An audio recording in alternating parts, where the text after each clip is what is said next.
Welcome to the FATED ARPG podcast.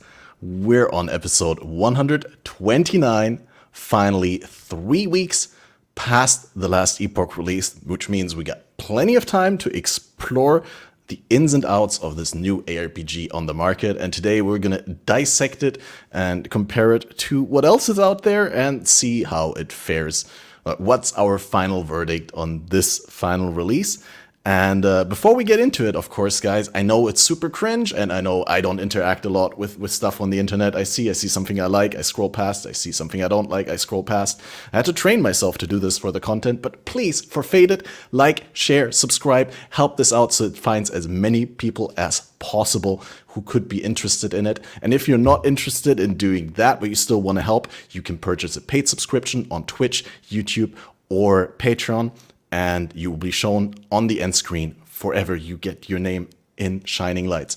Now, without further ado, we'll get into the episode, but today we got a little bit of a switch up because Balor Mage is on vacation. Enjoy your vacation, Balor Mage.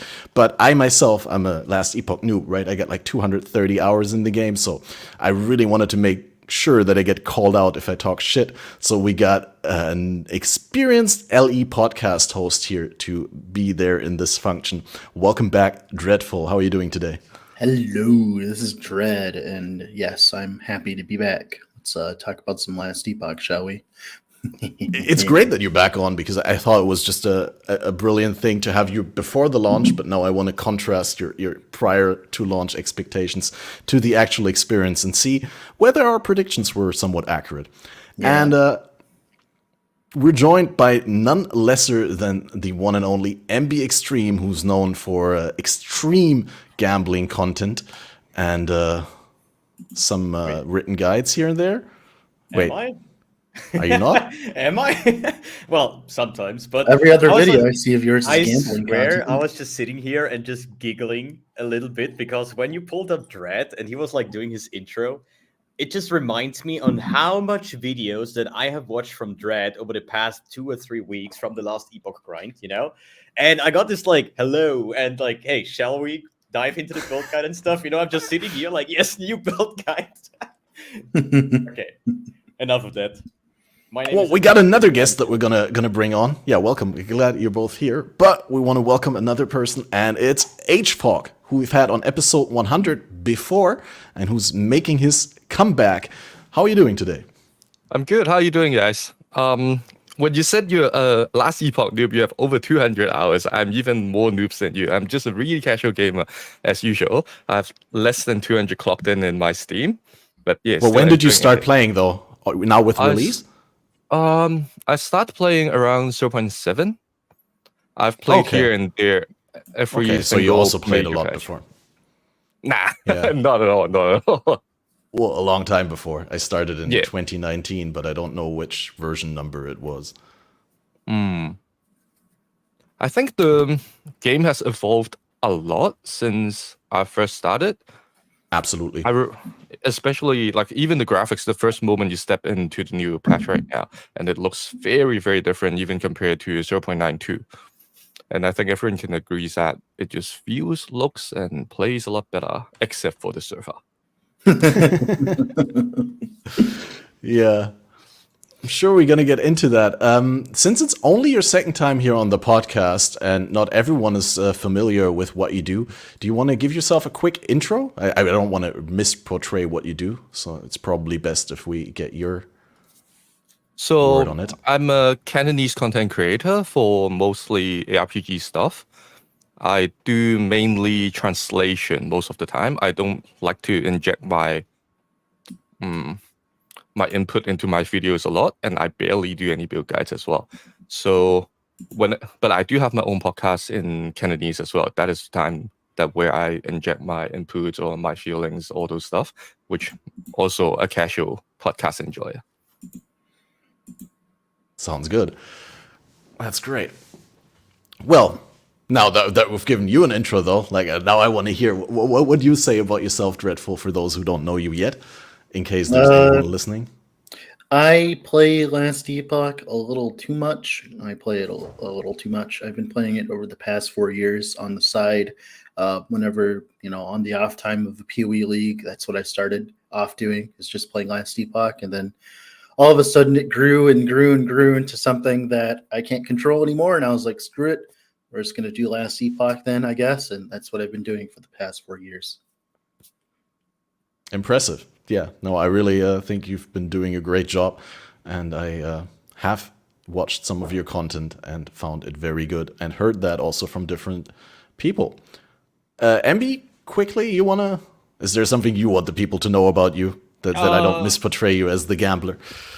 I like to play video games a lot, and that's what I do, and I'm happy with that, and that's pretty much it.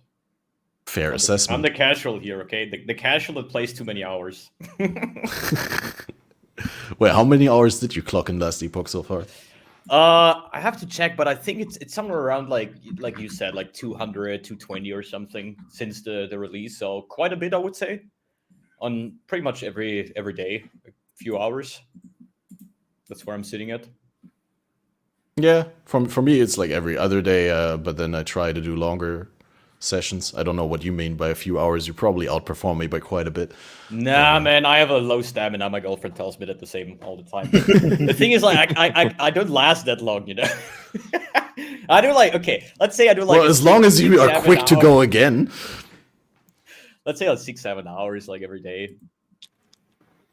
Okay, sounds about like what I do every other day. So. It's kind of funny. People snipe my Steam. They're like, they look at my recent, like they look how many hours I played of LE, and they like, oh, you only have 2,000 hours? Wow, you're pretty good. And I'm like, guys, like, there was a standalone client for like 3 years. I did not play Steam until 9.0. It's really funny. Right. I remember now that you say it. Yeah, that was the thing, wasn't it? Yeah. Sorry, Kamasa. So no, go for it. I think that you're right when you said that I played a bit more back then because of the standalone client. I completely forget about the game has a standalone client, and even before then, during the Kickstarter, they have some.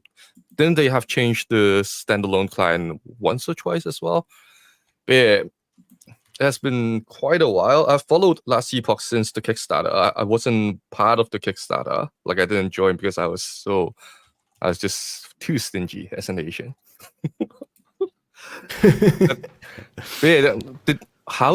When did you guys actually start following Last Epoch? Was it like me as soon as the Kickstarter out, or even before, like some of them following since the Reddit post from? I was bought the game by a friend because him and we play Path of Exile, and I was bought Last Epoch. He's like, hey, you should try this out. And I've been freeloading ever since. I've actually bought the game. I did recently buy all the supporter pack stuff, though, so. Well, I always think like content creators don't have to feel obliged to actually support the game that they're creating content for, because they're actively advertising for the game, right?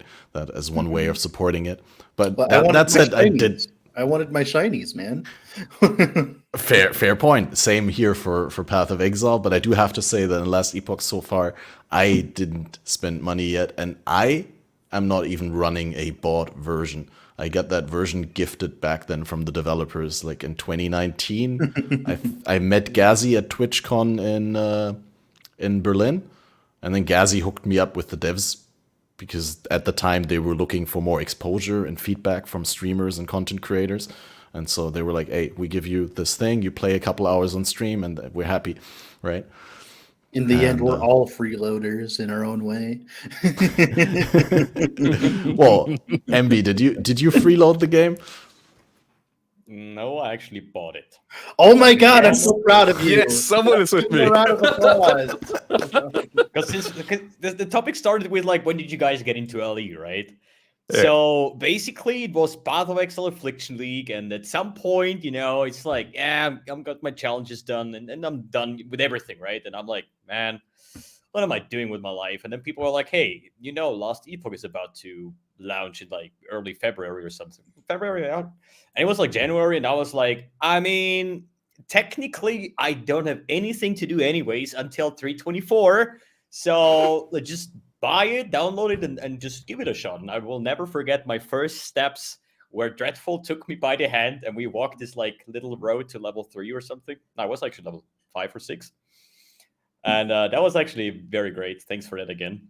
Yeah, anytime. And this is basically how I got into. I put like about 50 hours into it. I got like 2 characters into like the empowered monolith, but I never did empowered monoliths because I said like I cannot like tunnel this game right now because in 2 weeks there's the official release. I want to keep some stuff for the actual release to keep grinding, So I allowed myself to play because I really enjoyed it, and then I said like, okay, this is a stop line. We wait for the release and then we go hard. So that's kind of how I got in. Yeah, I do. The perfect time. Go ahead. I do remember feeling a similar sentiment that I just like I don't want to like spend too much time playing this game before launch because I want to be hyped when the launch comes around and then play a lot then, right? But in retrospective, I probably would have done better if I played a little bit more in the past because I'm still in this. Felt like that. Like there was like a prevailing, like what would you call it? What do you call it? Like a prevailing message around the community where people would come in. It's like, I want to play the game, but I'm waiting for multiplayer. And then like that came around. And it's like, then I want to play the game, but I'm waiting for 1.0. And that was like a huge thing. Like it was a meme in the community. It's like, I want to play it, but like everyone would come in Twitch chat or whatever, or YouTube comments. Like, I want to play it, but you don't want to come till 1.0, right? And it's like, it was just really funny. And like, it was just drilled into our brains. Like, we get it. I mean, is it like the same with Path of Exile 2, where there is so many people that said like, I'm so out of line. I cannot start PoE 1 right now because there is so many things. I'm going to start with PoE 2 when everybody's fresh.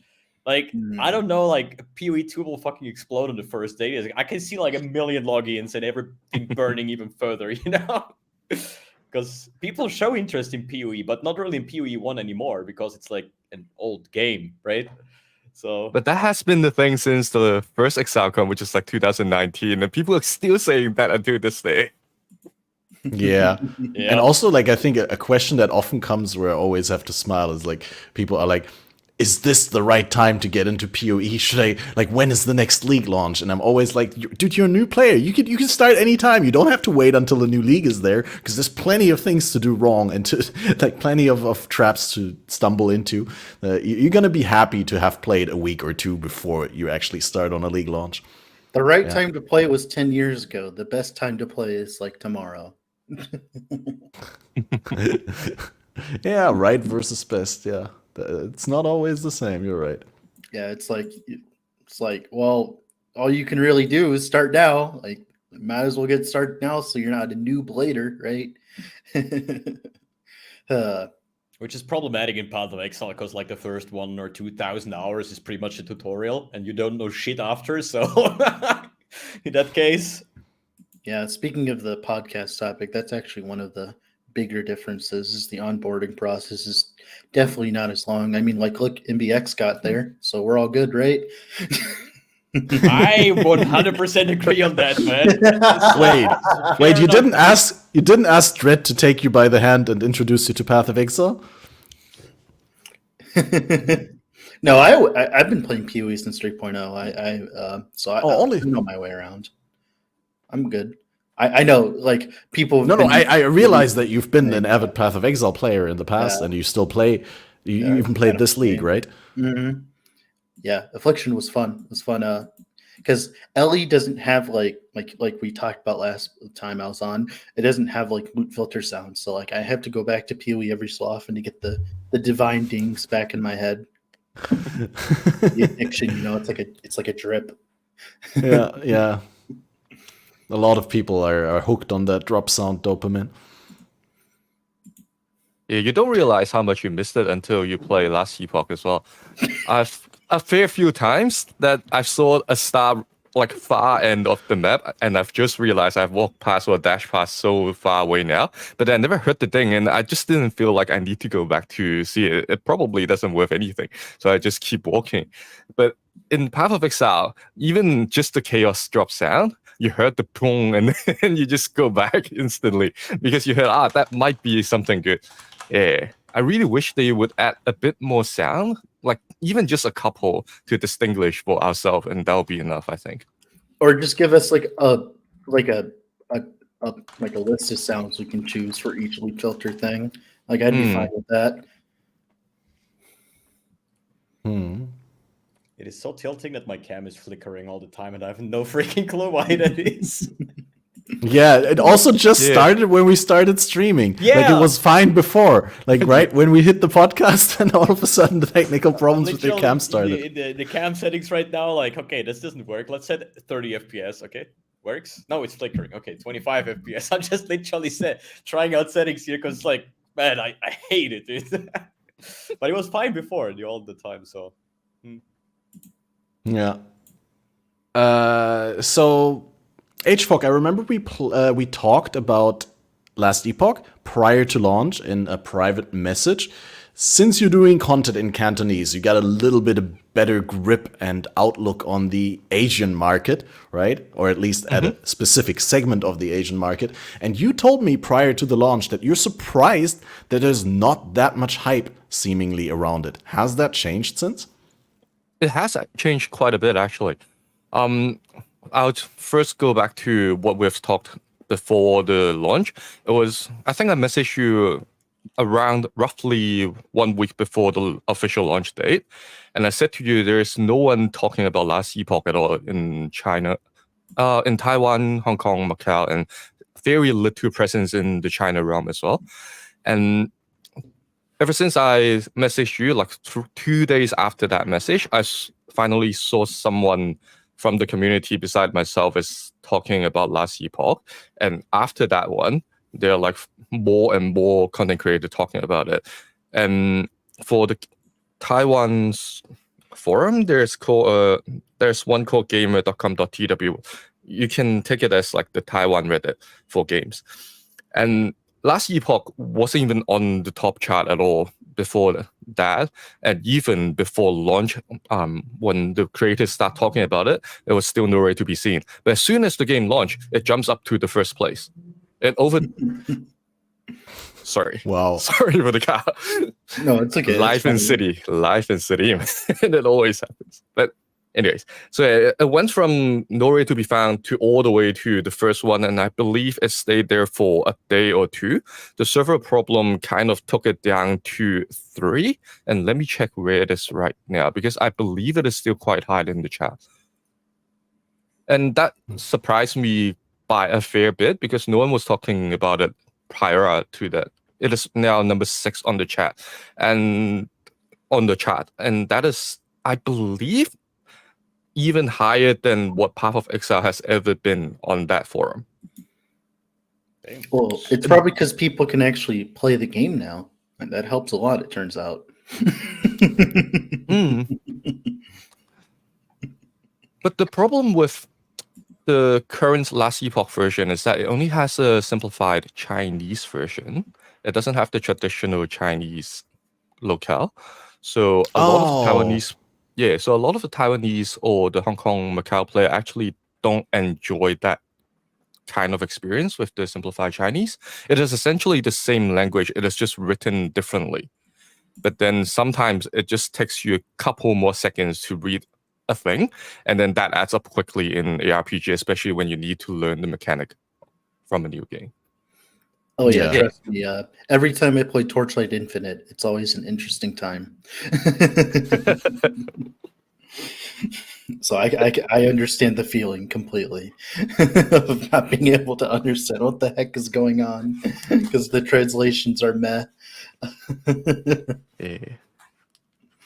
But yeah, seeing the success from Last Epoch, I believe it even overtook Path of Exile in the market that I'm in, at least. And a lot of people was waiting for Path of Exile 2, and a lot of them just hop on to Last Epoch as soon as see them a lot of the biggest streamers or content creators start to talk about it, and now a lot of people talk about it. And I didn't feel the need to make much content anymore. Yeah, it's interesting seeing everyone come over to 1.0 because like I've been here since the start, so it's weird seeing everyone come on. It's like, oh look, that guy's playing it. Oh look, that guy's playing it. Oh look, that guy's playing it. Like there was a prevailing meme in my community whenever Asmongold would talk about Last Epoch, I'd be like, oh shoot, everyone to the helm, is he actually gonna play it? Then we go and look, he's not. And I'm like, oh, okay. And it was like Groundhog Day, you know. It's like, oh, all right, are we ready to go? Because like, you know, if you're intelligent when it comes to content creation, you will know that there are things called content windows. And if someone big comes in and plays Last Epoch, like for instance, every so often Ziz will come and play Last Epoch. Like, okay, all right, time to make a video.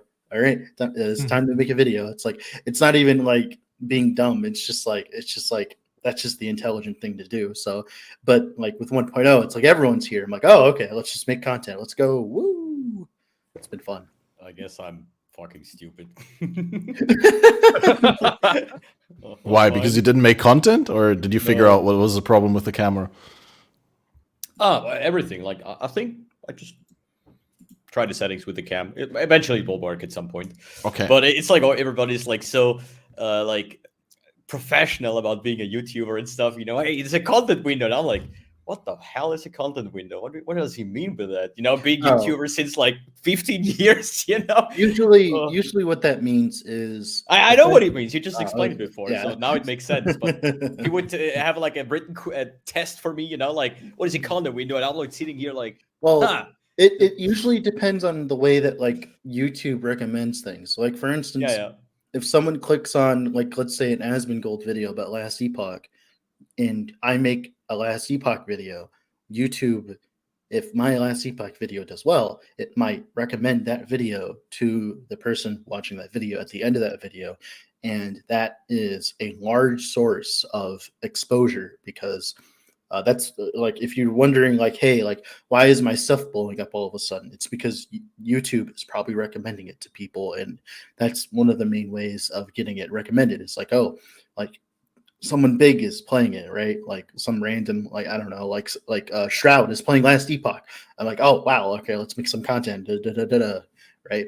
And that's just because like I have plenty of things like lined up. I think I have like 2 builds already ahead of a schedule currently, so like I could make a video whenever I feel like. It's just like, you know, usually I do it like on a daily or like every other day, but like if I see someone playing, I'm like, okay, all right, time to release now. There you go. I'm so but then the problem. Go on. I'm like, bro, I'm like, yo, I feel like making a video today, so I make a video. I never make it based off, hey, there's somebody else doing. Oh, but I have a content window. I'm like, hey, I like making videos, so I make a video today. So that's well, you stream mostly, so it doesn't really matter as much. I do both, so yeah. But I'm a freaking noob, dude. It doesn't matter. I'm a passionate noob though, so I got that going. I think that's the most important part when you make a video, is that you really feel like making that video, like that you're somewhat enthusiastic about the content that you're about to present. Like, sure, time and place matter a lot, but they're secondary to that. I didn't mean to interrupt though. hfok, you wanted to bring something in. You wanted to say something. Oh, I was saying the problem with a lot of content creators making videos or even streaming is that my audience, for some reason, they always compare themselves to streamers. Like, I have one comment telling me that there are a couple of streamers that doing 1 to 98 in 4 hours times of Last Epoch, and after they've witnessed or watched this stream for that 4 hours, they didn't feel like it is fair for them to play Last Epoch at all. And I was like, why do you compare this to anyone but yourself? You should be just enjoying at your own pace. And yeah. Do you guys ever have any? Okay. For me, it's the opposite right now, because like I see all these new people playing Last Epoch, and I see like they're doing like they're, you know, they're doing fine and all, but like I already have like almost 4 characters already to level 100, and I'm like watching someone's like, oh my god, I got to 1,000 corruption on my first character, woohoo! And it's like interesting to watch, and it's definitely weird because like all these people that I'm looking at are people that kick my ass when it comes to Path of Exile, right? So watching them come over to LE and do like, and then I'm actually doing well for once. It's like it's kind of a humbling experience, It's like, oh, okay, I guess I am actually good at something for once. Yeah, I can totally see that. Like I've been go ahead. No, please finish your sentence. So like recently, I had a few people come up to me. It's like, hey, Dread, how are you on like your 4th character already? Like, what the hell? Like, I'm so on my like 2nd, and it's like some people I know that play a lot of PoE, and they come up to me and they say that. And I'm like, really?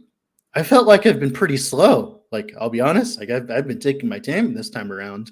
So it's just like, wait, you think I'm going fast? Like I feel like I'm going slow. Like, what the heck? Like only 4 characters? Like I've been like half my time has been staring at the stupid auction house UI. Like I've been going slow. Yeah, we're going to talk about that as well. No, but I honestly, I think 4 is a reasonable pace. I don't want to think that I would be as 4, especially not if I was min-maxing them to the degree that you do. But I'm on my 2nd character. The first one not really fully min-maxed, but the thing is I'm also on like 50% playtime of what I could be playing, right? Like 3 weeks in. I think if you play full time, right? Like every day is like 6 to 8 hours, then you should be done with a character in like a week and a half, right? Yeah, I mean, it's not completely unreasonable to be on your 3rd character or 4th even now. So the reason why I have so many characters already, well, for one, it's my job, so obviously, right? And the second off, it's because right now with the way that the corruption is working, like 700 is that buttery smooth spot where like it's not too difficult, so you can zoom through it to get as much favor as possible per hour while also not being too low where you're not getting enough favor per kill, right? Because favor is the most important resource in the Merchant's Guild, because if you do not have favor, you cannot do anything. Even if you're sitting on like 20 million gold, it doesn't matter. If you don't have favor, you can't do shit. And that's like been about where I've been sitting, is like 700 on all my belts, and everyone else is like pushing to like 1,000, 2,000. I'm like, guys, like don't get me wrong, it's fun, but that's insanely inefficient. That makes sense. I better not say that it took me 15 hours to finish the first time the campaign. It's okay. We all went through it. That's fine. Yeah, that's fine. Like, I mean, the second only took like 8 hours, which is almost twice as fast, So you're still reading everything. It's fine. There's nothing wrong. I do not. I just sometimes I just run around and I just have fun slaying monsters. And I continuously do that. And then the entire minimap is unlocked. And I was like, what am I even doing in this zone? I don't even have a quest here. And I'm it happens so easily, especially as a streamer. You get into this into this automatism. You're just talking to chat, and before you know it, wait, I full cleared this? Wait, where was I going? I was doing something else. To be fair, in the start, I was super happy to clear the entire zone because I was scared to going close to a loading screen. I was like, bro, this is, I bet, like, it really was like, okay, to initiate the loading screen, you need like 3-4 minutes sometimes. So what you do, you zoom through, like you initialize the loading screen. So and then you walk back and start killing the monsters. And start killing all the monsters, because once you're done with clearing everything, this is probably when the loading screen starts happening, right? So that's a kind of efficiency. But I'm like, I mean, I have like my first level 100 now. I'm on my 3rd build technically. I have like 3 90s now, or at least 100 and 2 90s and corruption 500 and stuff like that. But I don't know. I don't really care about being fast. I don't care about being efficient. I don't care about comparing myself to others. Like, why does this guy is so much better than I am? It's just like, I'm new to the game, and all I want to do, or all I'm seeking, is enjoyment. And I don't care if I need, like, probably I'm farming currently this log on boss for my Storm Totem Shaman because I need the relic. And I'm going to sit on Corruption 100 until I get this relic. So problem is I killed him now like 15 times already, and I'm level 92 on Corruption 100, and I still haven't got it. So, you know, I'll take my time. I don't care, but I hope this guy drops it soon, because otherwise I'm gonna level another build, because this is getting stupid. But yeah. Mm-hmm. Yeah, it's like I said, it's been a very humbling experience, like I said, because it's just interesting seeing it like on the other way around, where instead of like envying the person who's like at high whatever shenanigans, like I am that person all of a sudden for no reason, and I'm just like, Yeah, and oh, is others this what looking it's to me like? for guidance now. Yeah, it's like, for instance, I guess this is probably what like Ben feels like or something, where it's like I feel like I was slow, like I wasn't going that fast that day.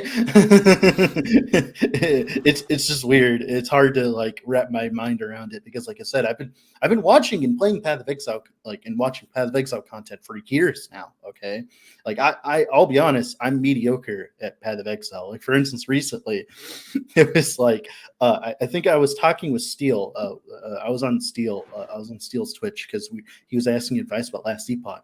And he's like one chatter was like, "Oh, like Dread, his Path of Exile content sucks," and I was laughing, because it's like that's like walking up to an artist, right, who's like painting. It's like you ask him like, wow, it's that random artist dude. He sucks at like being a Making plumber. hip hop beats. Yeah, like he just sucks at that. It's like PoE is unironically my I don't know, my vacation.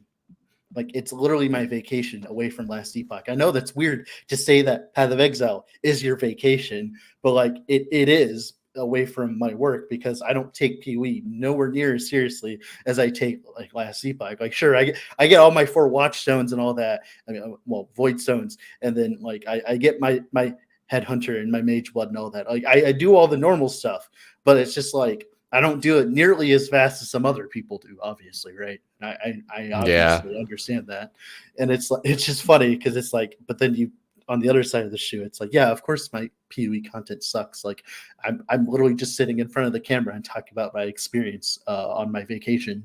It's like, No, but it's great, because I have the same feeling. I mean, I'm nowhere near as good at Path of Exile as probably I'm not even as good as at Path of Exile as you are. I don't get a Mage Blood or Headhunter every league. I'm not like someone who likes to grind out goals that take a lot of time or something like that. I used to be fairly decent at speed running the campaign, but there's been so much creep, and I haven't been keeping up with the meta, so I'm not anymore. I would say like, I take Path of Exile pretty serious, but I'm pretty bad at it by now.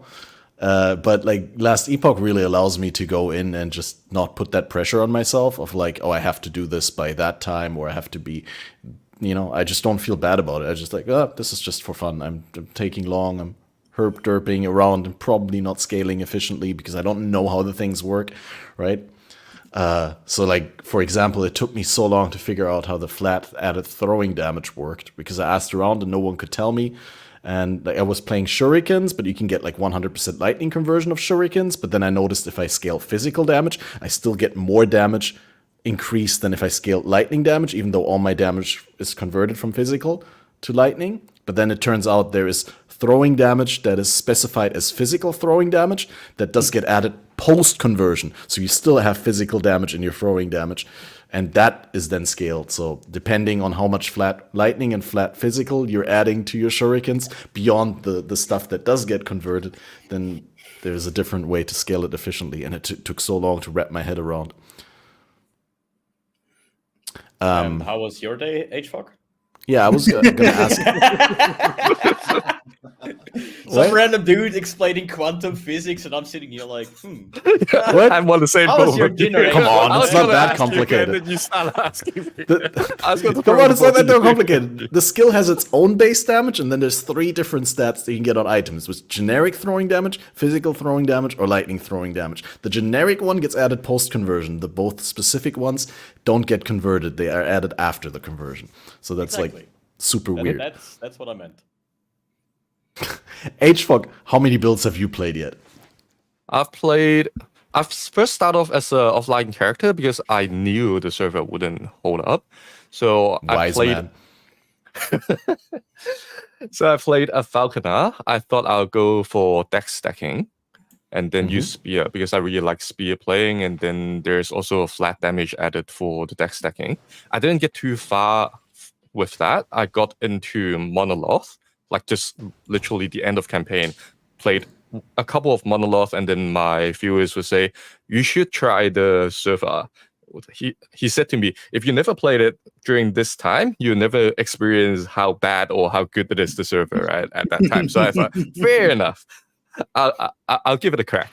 So after that, I played Warlock because there's no point playing the same characters, and I didn't really I want to play all the masteries before I redo any of them. So I start with Warlock. After that took a while because of a lot of the server issue. That was like day 2, I believe, when I started Warlock, and luckily I've actually experienced how the server keeps on getting better and better, and I also got myself into actually looking at the Discord announcement and realized how good ESG keep up with the communication and all of those stuff. It was insane. Like coming from Path of Exile to Last Epoch, when there is this server problem, you seem to have a notification so often, and you know exactly what is happening. Whereas GGG, they've only just kind of started with the live thread, and even then, you don't feel like they actually update more of the stuff. By the end of day 1, it really slows down, and by day 2 or day 3, they'll update you maybe every half a day. Last Epoch, it was almost a week in, and they're still keeping up, and they also tell you when everything is settled, we'll make more blog posts explaining what is happening, and just feels like you just feel cared by the developer themselves. You know, there is one thing I want to mention here. There is still a difference for Path of Exile being a free-to-play game, while you actually had to pay money. At least most of us had to pay money for Last Epoch. You know, and this is like where a lot of like shitstorm. I mean, obviously, both times you're gonna log in and you want to play the game and you can't because server issues. It sucks. You know, we had this like multiple times throughout all the genres. Doesn't really matter. Right? Ultimatum League. Yeah.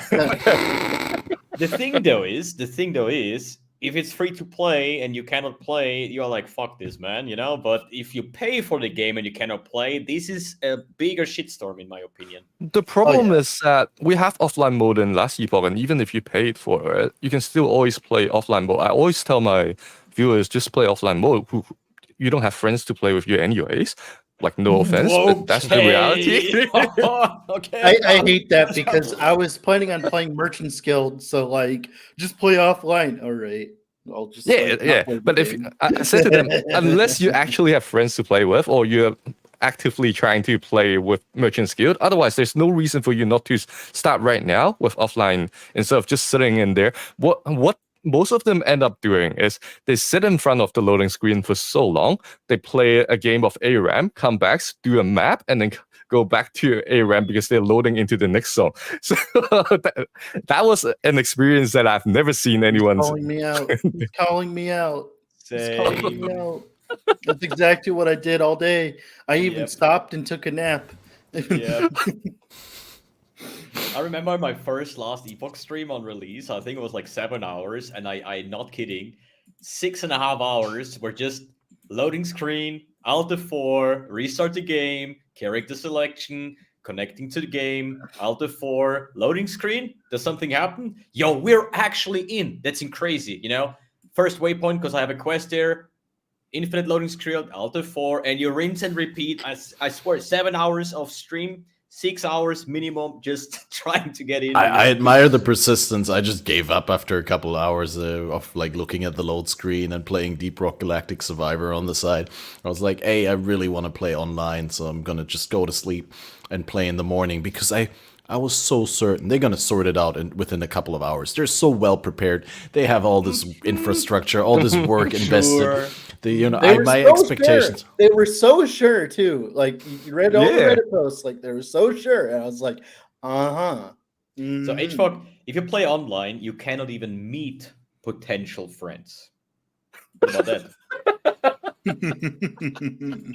It's not like I'm trying to do the same. And actually, I did learn like I say 5-6 people over the past 6 years in Path of Exile that I know from in game that are now considered friends in the internet, you know, the kind of friends.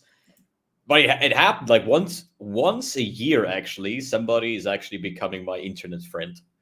But if you play offline, this can never happen. So what about that? Yeah, Just but you to can always crush your play it theory. after.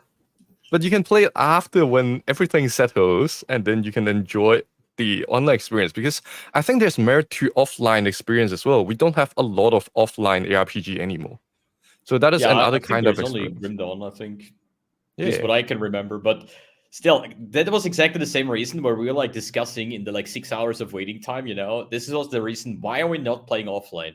And I'm like, hey, I'm not going to sit here and play offline mode to level 90, get to a empowered monolith, to then be able to log in and do the same thing again. Same character, same campaign, and I need to redo. And if I find something crazy good in offline mode, I would be pissed that I don't have it in online mode. And in the end of the day, once you start making content and people see you're in offline mode and you have a crazy good build going on, yo, this guy just edited files. You know, it's not even online. What the hell is this? You know, That it's is like an so many unfortunate things. truth. Yeah. That is so many things that can happen. So I said, I want to play this online, and I just ignore the fact offline exists. You know, and that's how I did. Not saying Yeah, it I was mean, a wise choice, but I looked at it similarly, but in retrospective, I probably think it would have been wiser to just start an offline character because I wasn't playing efficiently in online anyway. Like, there was so many things to learn, so much content to still make, so many first discoveries and conversations to have. It would have been just, from a content creator point of view, much better to just play offline. My opinion on it is I have been playing offline for like 3 years straight. Let me play online, goddammit. Fair enough, yeah. It's just like, oh, I've been playing offline for so long. They spent a whole year working on online. Let me play online. Like the whole point of us having to wait a whole year, like for multiplayer, was because they had to get online going, and I had to like literally just screw off for that whole year, right? And just do whatever else, right? And wait. I'm like, let me play online. I understand that, but for me, because Yeah. a lot of my viewers actually never played or they've only heard of Last Epoch. They want to find out a lot of like different system of the game. And as long as I'm actually playing the game, I can explain to them and I can hook a lot more of people to try to get into Last Epoch, because even now there's still quite a large portion of my viewers that still try not to play Last Epoch because they've heard the server isn't stable, which is now, and the end game is lacking. And the end game thing is putting a lot of people away, or like what we said at the start.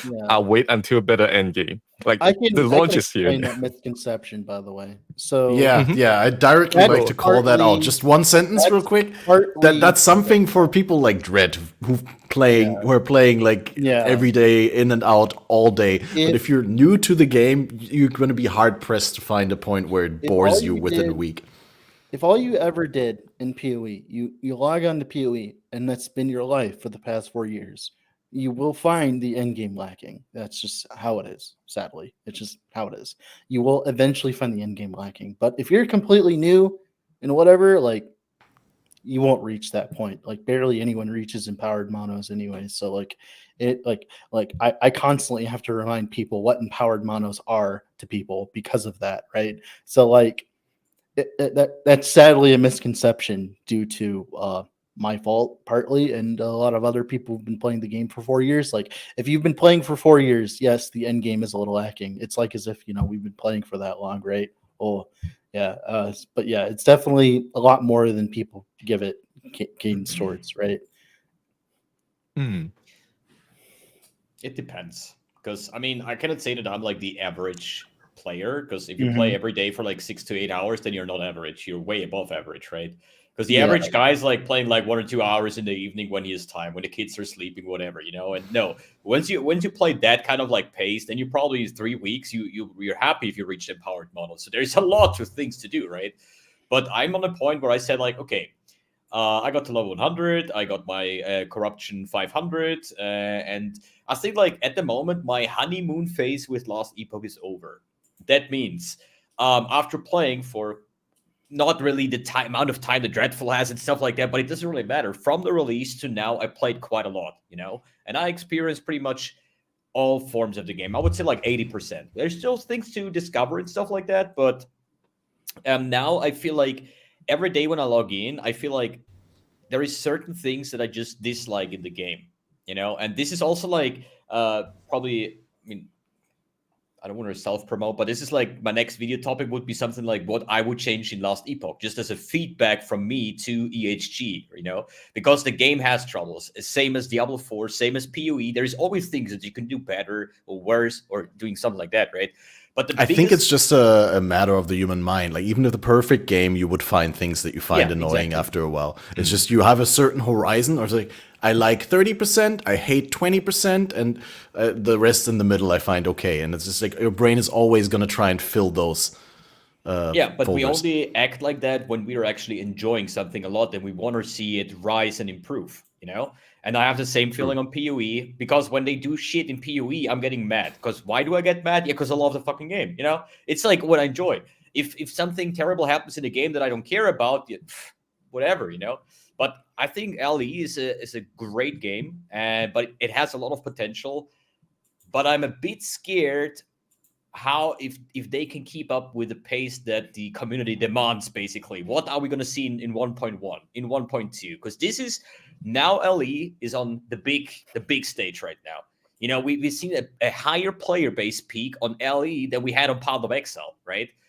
Even though it's like pretty close, like both have like over 200,000, but the player base is there. The player base wants an ARPG. The players are there, and now it's the release, and people are enjoying it. But there is a lot of things that needs to be fixed to make it more enjoyable for the bigger audience, right? And we're gonna see how LE, or if LE can keep up, because if they, let's assume, okay, first cycle is over, second cycle starts, and there is one new end boss, and that's it. People are like, "Huh? Wait." Yeah.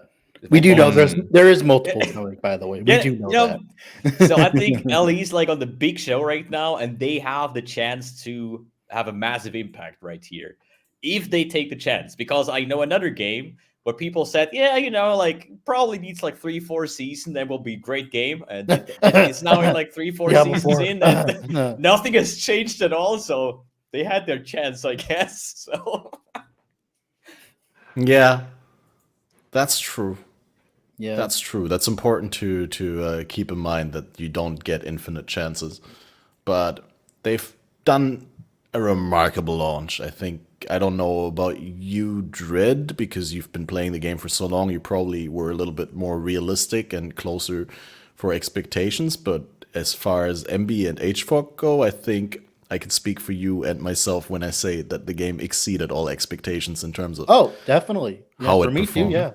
As soon as I was actually able to play the game, it was great. Like, I was happy. Like, okay, yeah. Stuff. Like, when I was actually able to play the game, it was great. Like, as soon as they got to that point where every single time I logged in, I could actually stay logged in. Like, I was like astounded. Like, the new graphics, the new enemies, like everything. Like, I enjoyed it every bit. Like, it was a kind of a religious experience seeing all the new mobs and stuff. I'm like, wow.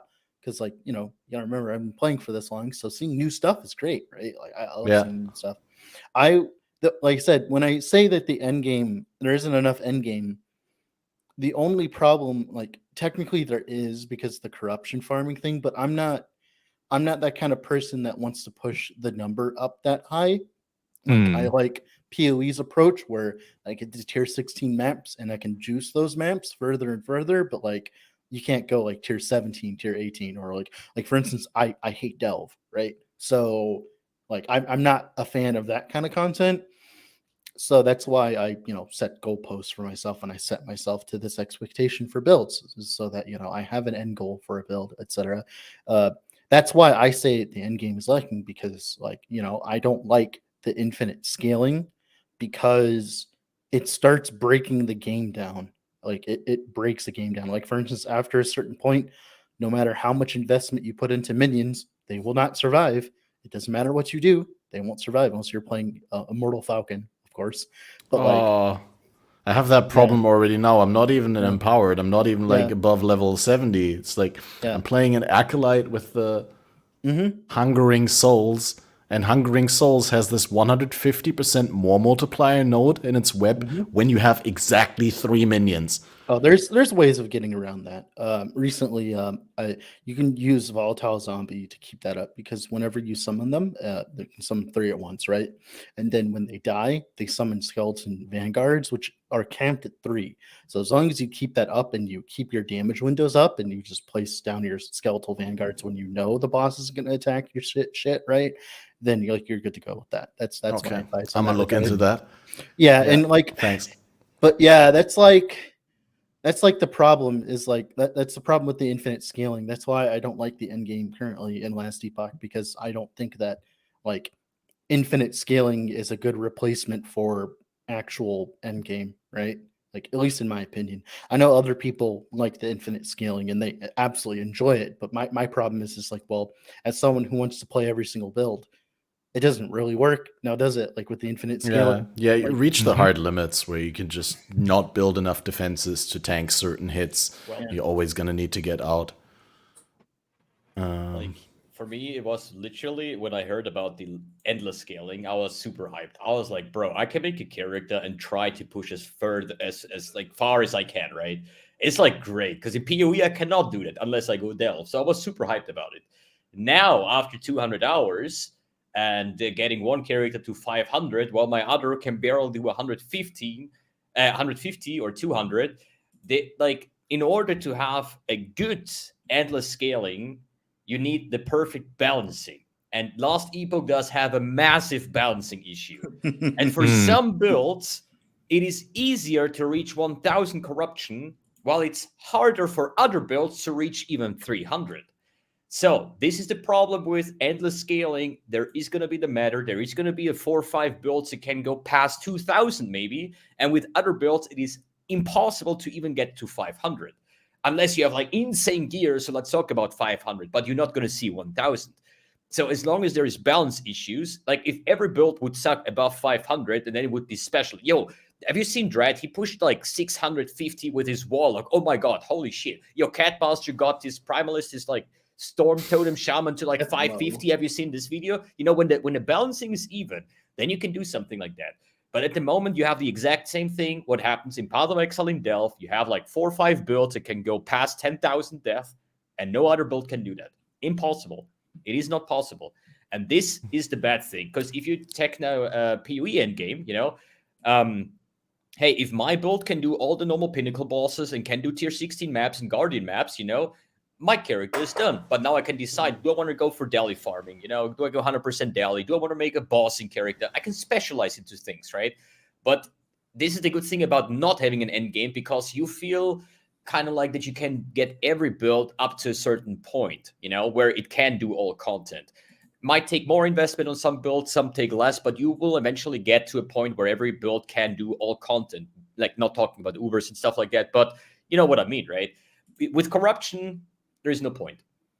You just like what you said yourself.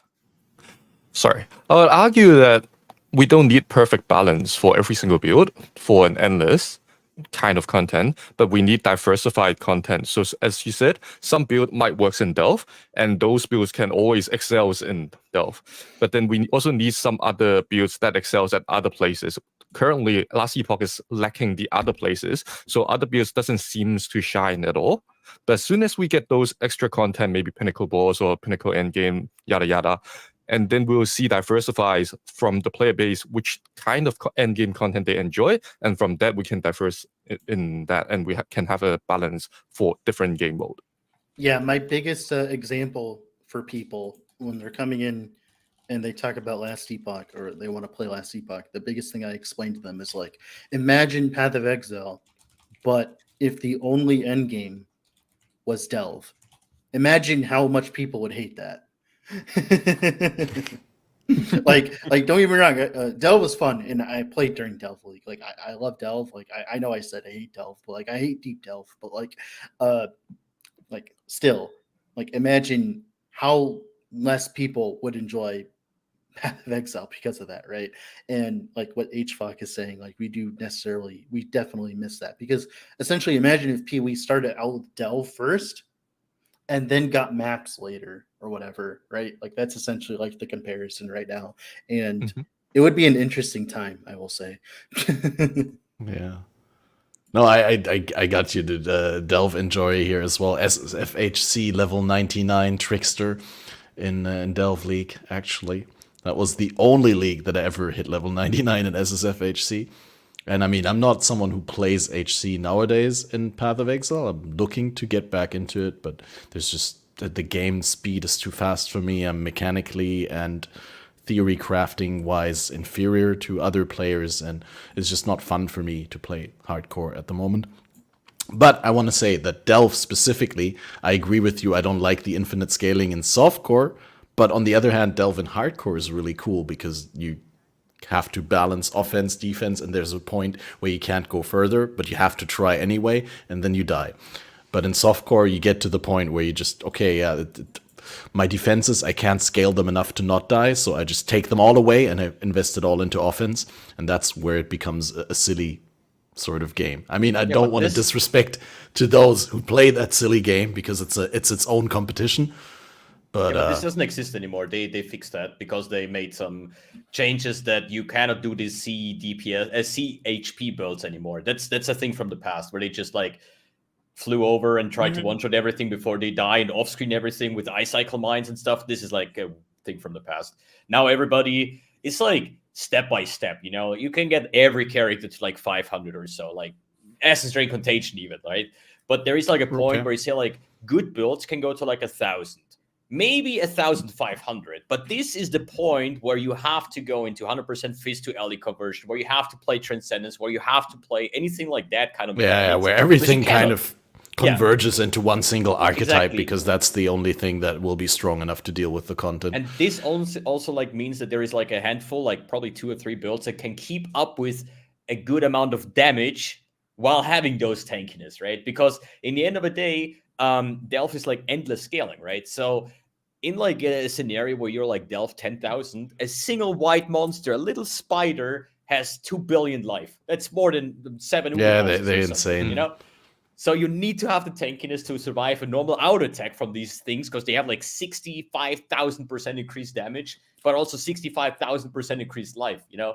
So this is like the interesting part. But I do agree that the point where you said like, you know, I cannot tank anything anyway, so we just screw all the defense and just go like 10 billion DPS and just hope that everything dies off screen and nothing ever sees me, because I will die when they just look at me, you know. But that's a thing from the past. So, but now we have like the kind of the same. Instead of DPS, CHP builds, we now have like still like 3-4 builds that can do DPS. Yeah, it's just a different archetype now. That was actually that was actually the meta for Last Epoch for a while in the Last Corruption system, because the Last Corruption system, you started out with very low hitting content, but then you add ridiculous, absurd modifiers. Like I'm talking like Void Enemies deal 300% increased damage, shit like that, right? So what happened was they built a very, very degenerate ZHP meta where all you cared about was your one hit HP, like your EHP for one hits, right? That's all that mattered. All that mattered. It's all you cared about, right? And all like you'd have werebears with 20k ward and all that, and those were the meta builds. But you'd also watch their Oribus kills, and they'd just be sitting there. It's like, and then 5 minutes later, the Oribus dies, and like, yay, I'm at 1,000, woohoo! And that was boring as shit. And to answer someone in chat, so right now, you said, I think it was. Where is it? Seems see, that feels unreal to me, like past 250 to me in corruption. Sounds like you're playing a broken, unbalanced build. Well, actually, right now, as it currently stands, 500 to 700 is like the average for most people. That's like the buttery smooth zone for most endgame builds. It's like where things start feeling good, like in my opinion, and a lot of other people's opinions who's been playing for the past few years. Like that's the new, because it used to be 300, now it's 400 to 700. That's like that buttery smooth zone where like you're killing monsters fast enough, but you're also still getting rewarded for killing those monsters. Okay, noob question here.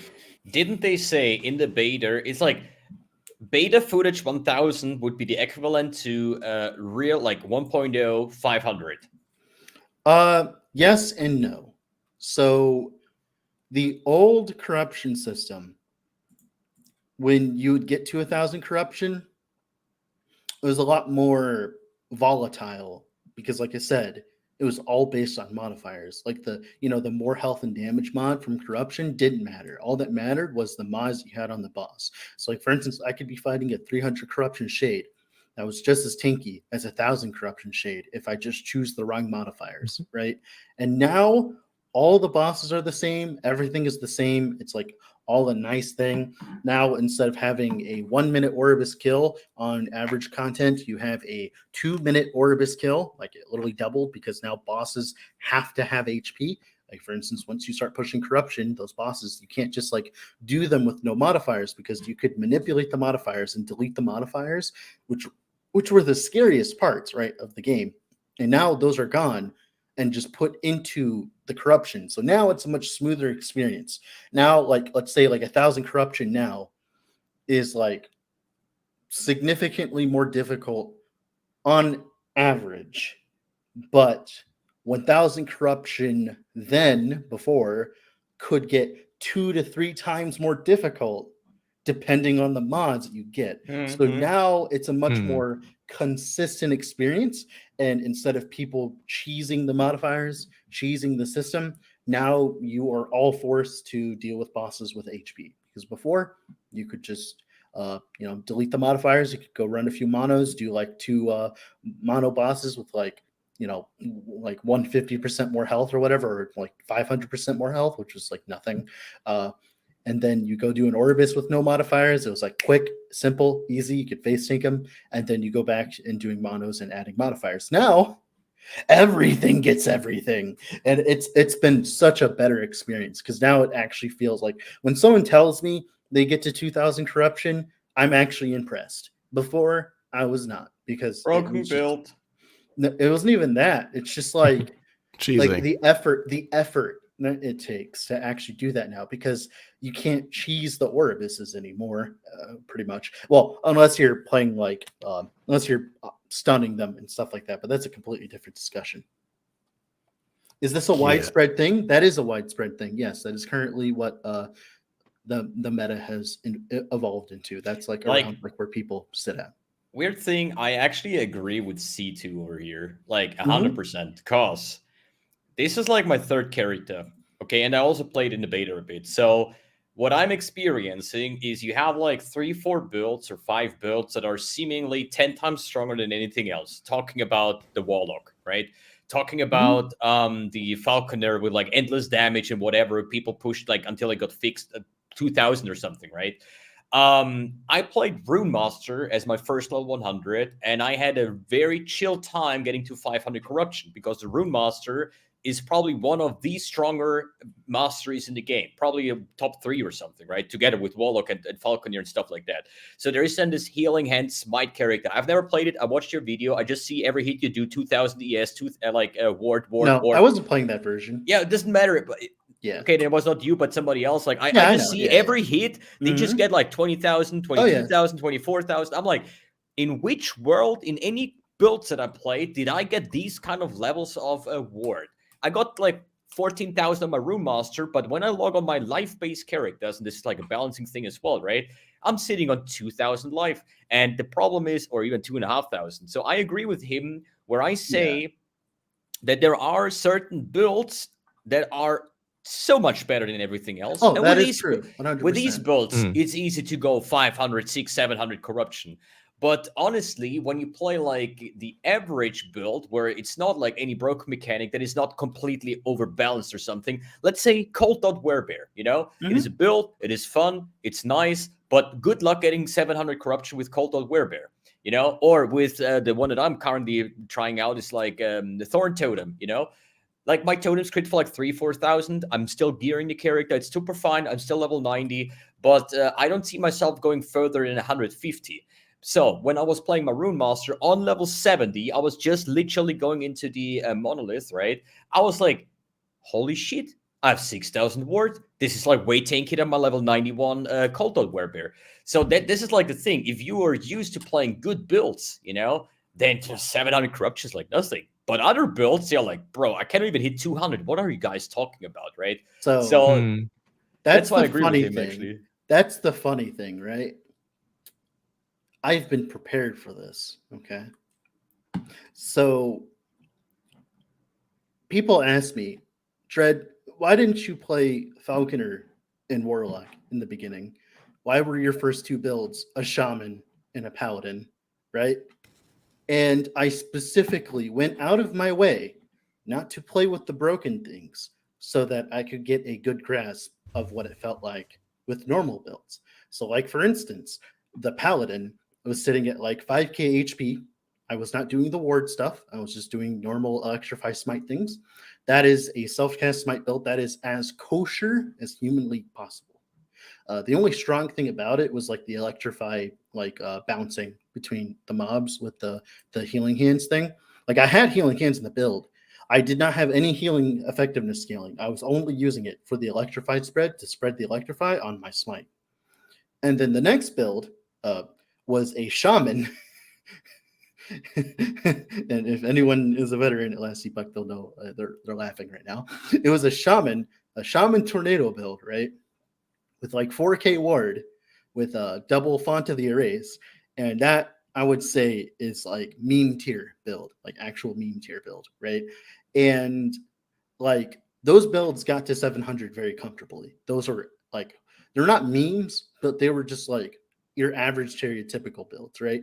And then I went to Warlock and I was like instantly 700, right? And then I went on Rune Master now, like instantly like 400, 500. So I did test all that, and that's exactly what I tested. So that's why I am sure when we say this, when we talk about it, and why everyone else is talking about it, like 500, 700 is now the new average, because that's literally what we tested in the beginning, because I did not want to be corrupted by the new stuff. But you guys know how to play the game. Oh, I know. You have experience, right? Yeah, exactly. Yeah. Yeah. And this is like that's why I'm like grinning in myself, because I'm like the same guy in PoE, like, guys, it's just 80% value. Like, this is nothing, right? See? And some other people are like white tier maps, like, what are you talking, dude? I get one shot on my white maps. And I'm like, bro, you can be naked and not die in white maps. What are you talking, right? But you're the experienced guy and I'm the noob, and I'm like, dude, it's hella hard. It's just knowing your way around the game and knowing how to scale efficiently. Because the other day I tuned into Perry's stream and he was leveling a build, and that build like was flying through leveling and like killing things so quickly. And I was like, wait, I was standing still at every other pack for like 1 to 2 seconds in order to kill it. And like he just knows with the skill that he's playing, like what he needs at which time, and like what he can do. And and I'm just not there yet, right?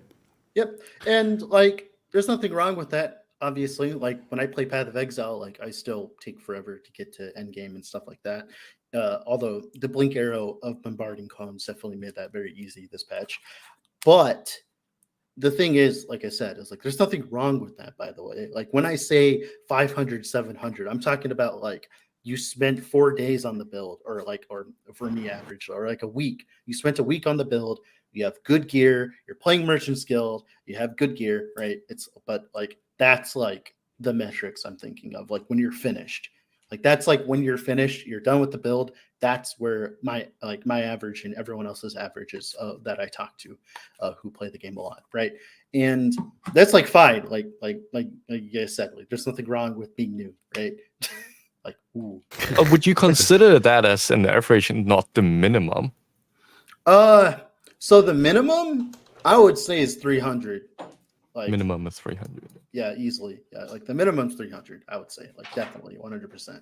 Definitely 300. That's where the favor, because like the biggest problem right now with the corruption pushing is you need to gain favor to interact with the prophecies, or because like now you need to kill things to get loot, and you need to kill things efficiently to get loot, and you need to get favor, because favor is like gold now. Like, it's literally like the most important thing is favor. So the problem is experience percentage, like that, if you see on the side of the monolith modifier, it says experience gain, that directly influences how much favor you get. So like, for instance, the amount of favor that I get at 500 corruption is completely different than the favor I get at 100 corruption. It's like night and day difference, right?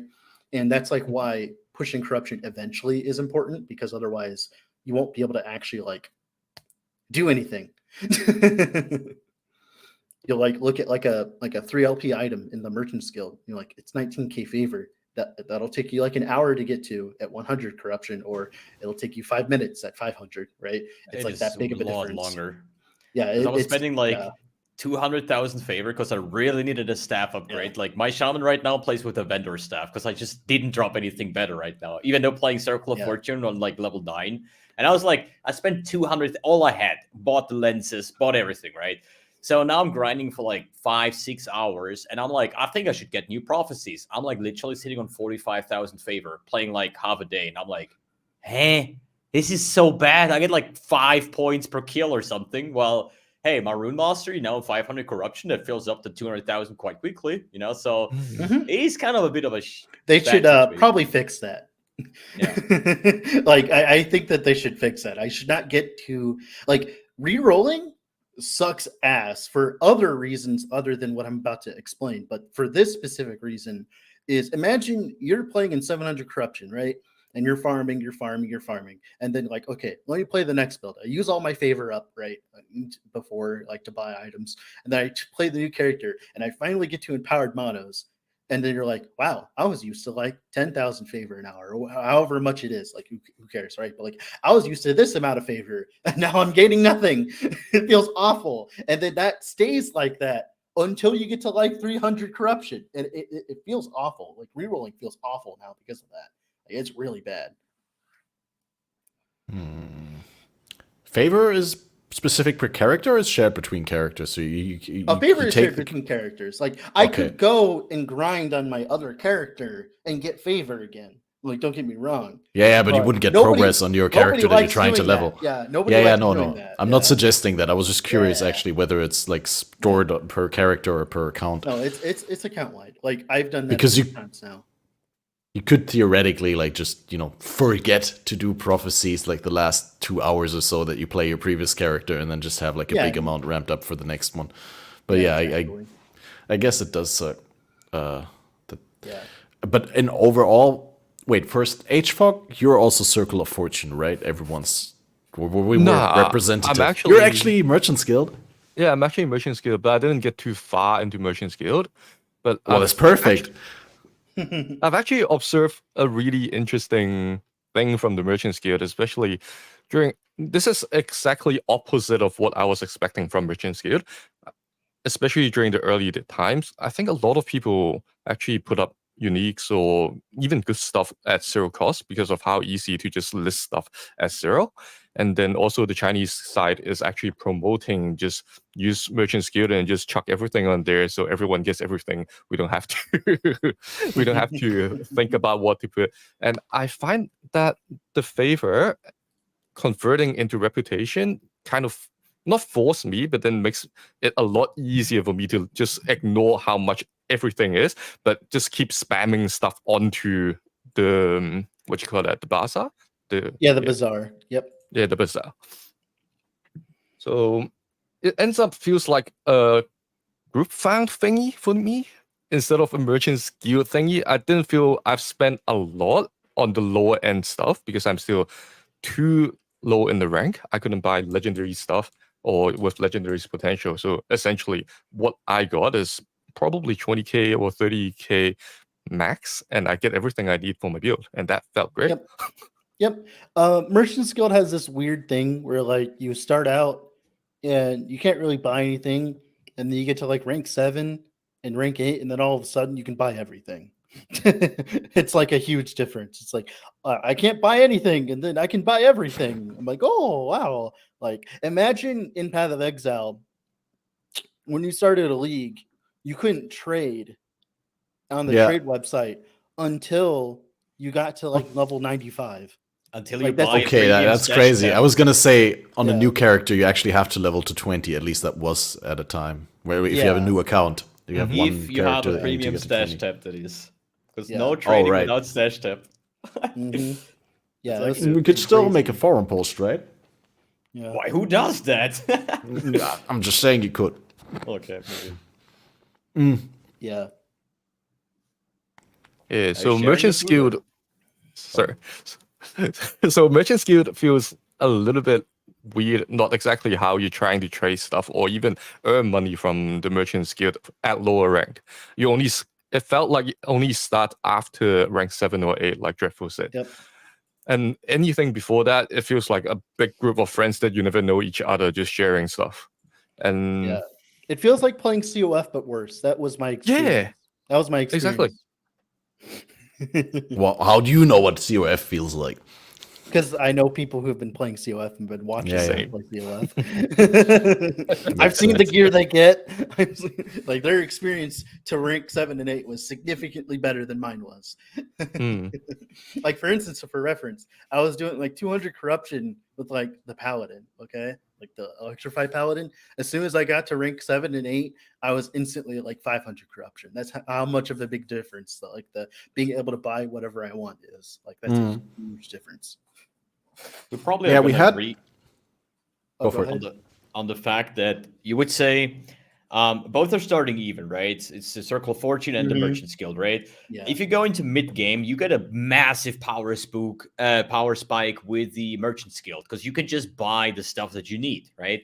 But if we go both into like hyper end game, this is where CUF would win because you just have way better like exalted items, like double tier 7, tier 6 items, like things that you would probably never find in the trade thing in the Merchant's Guild, right?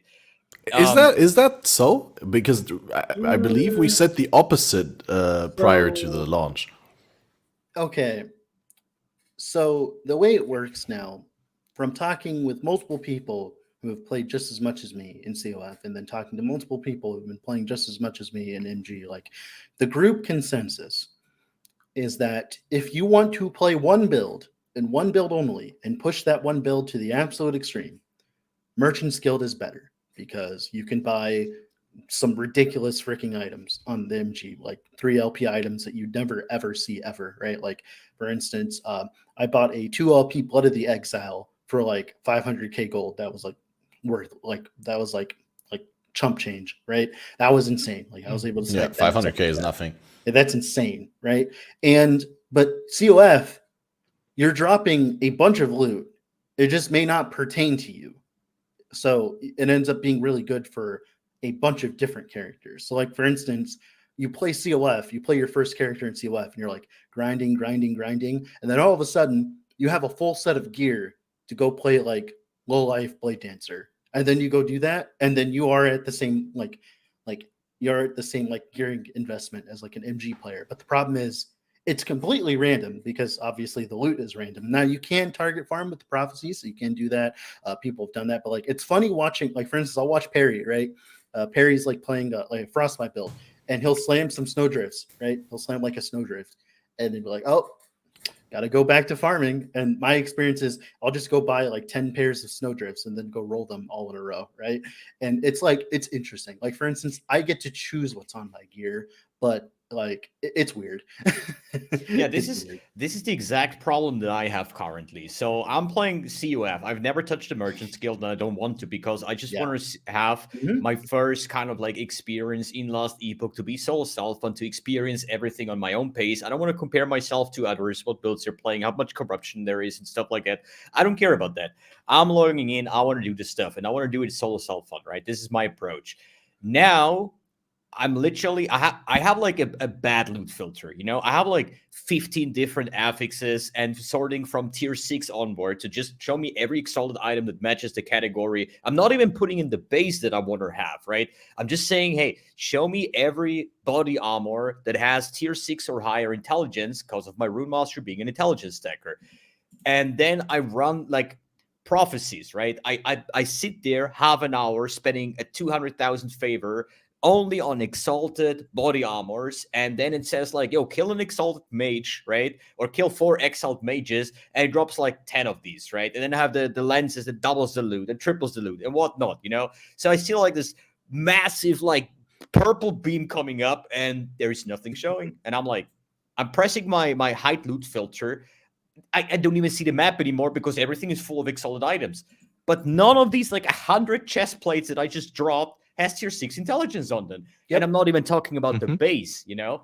I'm because obviously I want to have the perfect base with a tier 7 roll, you know? But I'm not, I just want to have any chest with a tier 6 roll. I'm not even asking for a lot, right? I'm not asking for multiple modifiers on one item. So my experience right now is that I played quite a bunch, and I do have some thought after items, I would say. I have this Exsanguinate chest with 2 LP, you know? I have a 3 LP ladle laying, or no, I have like 5 2 LP ladles laying around. I have, you know, my for my shaman, I have like the Soul of the Forest amulet with 2 LP. I have like a 3 LP Anguish ring from Shade, you know? But I'm playing Circle of Fortune. I'm farming prophecies. I'm dropping thousands of exalted items, but I never find any item where I would say, this is the one that I'm going to throw in. Because obviously you're going to craft the item and stuff like that, you know? But I just have such a hard time where I say, I have a 2 LP item, but I just don't find any exalted item that I would consider in any scenario that I want to throw this one into the legendary generator, for example, you know? Yeah. And my character is full of LP items, but I just, and this is the thing, Circle of Fortune should actually be the one that should be having an easy time finding those exalted items. And now I'm thinking about what would this scenario would look like in a trading scenario if I don't even find the items on trade, but in farming, right? But obviously, as Dread explained, hey, I want to have a 2 LP Soul of the Forest, so I'm just buying 5, you know? Hey, and what do I want to slam it on? Hey, I need minion damage, I need minion health, I need like shred armor, whatever, you know? So he just buys all the exalted items off the market that he needs, and then he has a fun time running 10 times Yulra. It's like, hey, good luck, you know? One of these 10 pairs will probably hit. I listened to the Epic Epoch podcast yesterday night. Yes. And Perry had a very similar sentiment where he had this other side has the greener grass sort of feeling because he only sees the positive benefits, but not the frustrations on the other side that you have to put up with. You never get to see the hours that I spend looking at the stupid trade thing. Okay, one quick question before we move on, right? Can you sell boss drops on the trade website? Yes, you can. You can. Yes. Yep. So I'm sitting here like probably 10 hours by now trying to farm the relic for my Storm Totem Shaman on Logon, and you say, well, I just go there and what do you need? 1 LP, 2 LP, 3 LP, what do you need? You know, let's just buy it. So I'm But like, that's what trade for. Yeah, but now I'm hating myself for even trying Circle of Fortune. And like, because I'm just wasting time. Like I said, it's very random. It is very random. Like I've heard a lot of stress coming from people for boss drops specifically because all their fancy stuff doesn't work on boss drops. All their fancy prophecies and everything doesn't work on boss drops as much. You get double LP, but you have to make the thing drop in the first place, right? I was so hoping that you say no, boss drops are like excluded. You cannot trade those. But you say, yo, why not? Like I am looking it up right now for you. God. I'm very curious. I have one side question in regards to exalted items and legendaries.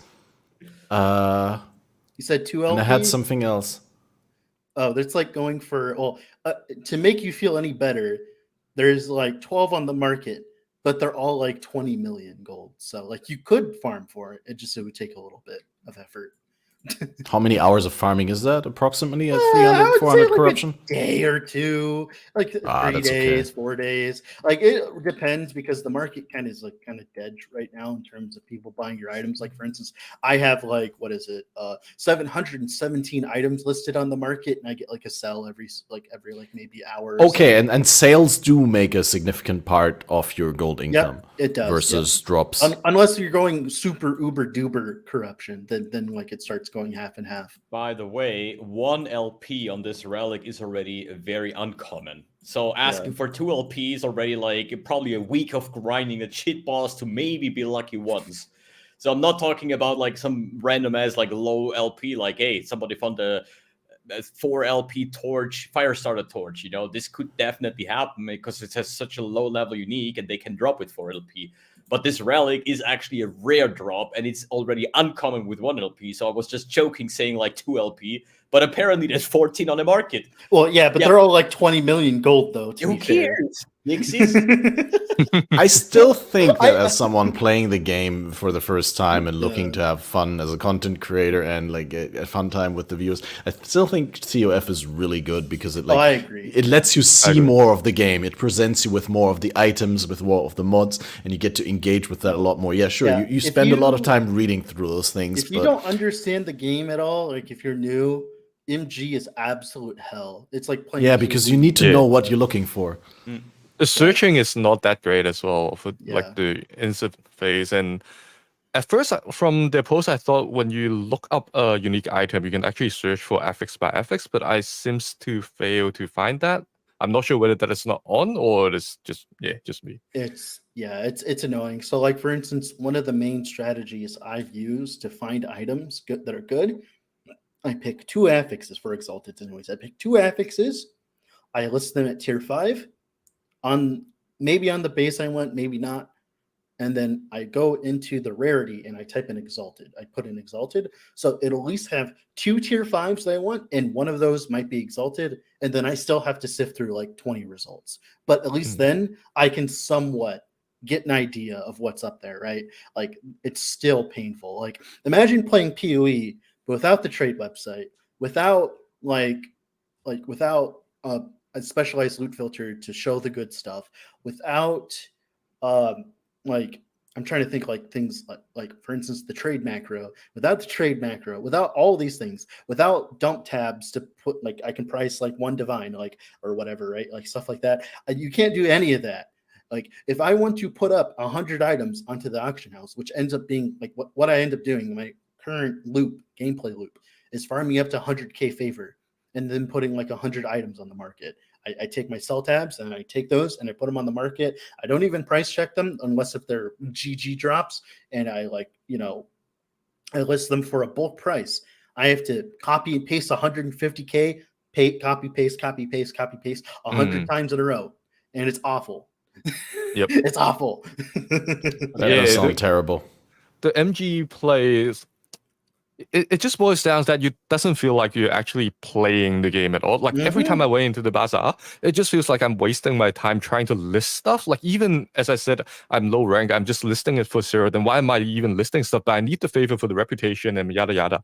And at the high end, I can see myself if I have any good drops, I'll start searching with the I don't think it is fair to compare to Path of Exile's search for trade. Oh, I know. Right? I'm not saying it's fair. I'm just saying that's how it would feel. Yeah, but that's exactly how it would feel, because you have to price search for every single items that you care for. And often, more than not, you would have a lot of items because of how the favors work. You can't just list it as soon as you find it.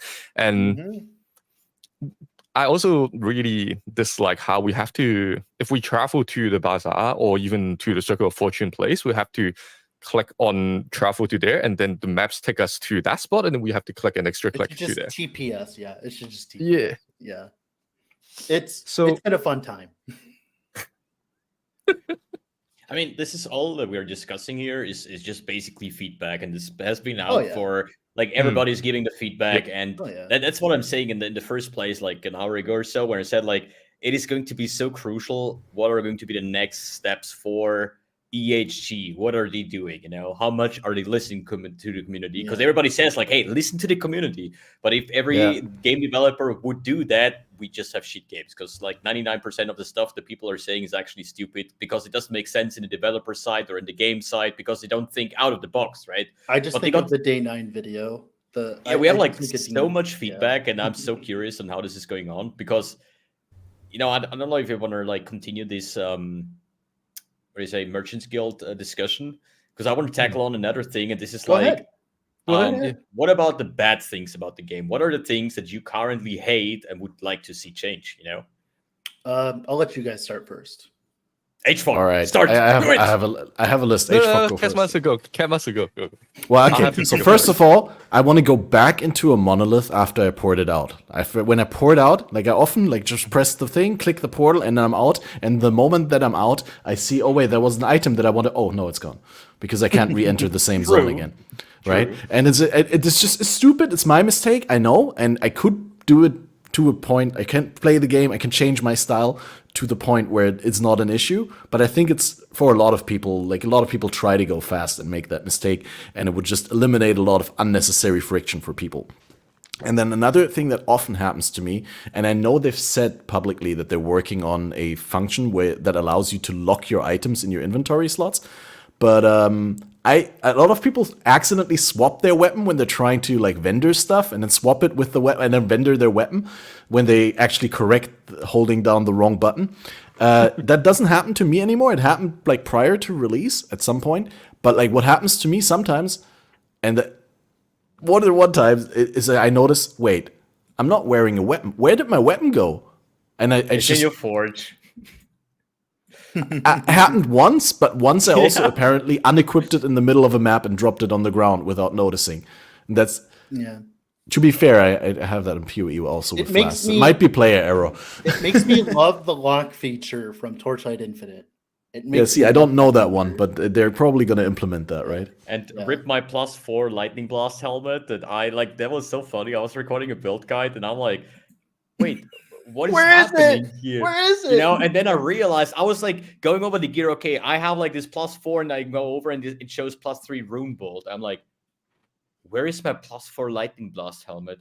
And then I remember instantly, like 10 minutes before I started recording the video, I was shattering the gear to clear my inventory. So I accidentally equipped the other helmet and shattered my +4 helmet. And I was like, oh no, disaster. It's okay, I've done that too. It's not but this is like, I so love that you said like, yo, I want to have this lock button. I'm like, yes, please. I think it is the right click that is screwing everyone up. Like the right click to equip and unequip, that is the problem. Yeah, and I really want that to be removed. And up to this there day, needs to be an option. Again. It should be like shift right click. It should be like shift right click, and then make like some other button drop it on the ground. But like it should be shift right click to equip the item, and then like make the drop the item, because that's currently the drop the item command, which they added this patch, which is amazing, by the way. The shift right click out of your inventory to drop an item, it's phenomenal. Oh yeah, just give it a different key. Just give it a different key. Yep. So all right, what are your gripes, Mr. MBX? Like my biggest issue, I mean, there is lots of issues, you know, but my biggest problem is this game is the unfriendliest game that you can play, because I'm a person, I don't need to get to 2000 corruption. I want to play a lot of different builds. I want to play a melee build, maybe a summoner, maybe now I'm playing a totem build. I want to try out this healing hands. I want to try, there is so many builds that I want to play. And this is good. It's good for the game that there is people like me and others that say like, hey, I want to have fun with the game. I want to play so many different builds and characters because the opportunities are there. What happens? You go through the campaign. Okay, that's it's campaign, whatever. If you're getting good at it, you have like probably on your stash some, you know, some items, even the LP items, legendaries. You swap them on, and you have an easy time going through the campaign. Take 3-4 hours. I have the same in PoE. You know, I'm a campaign enjoyer. I don't care about that. Then you have to do the non-empowered monolith, where I'm already saying this is kind of a waste of time, but I have to do it because, you know, you got to go through the non-empowered to get to the empowered, because this is where the actual endgame starts. So it's like another 2 hours wasted, kind of like, because I have to do it, you know? But then it starts, oh, my character is corruption 100.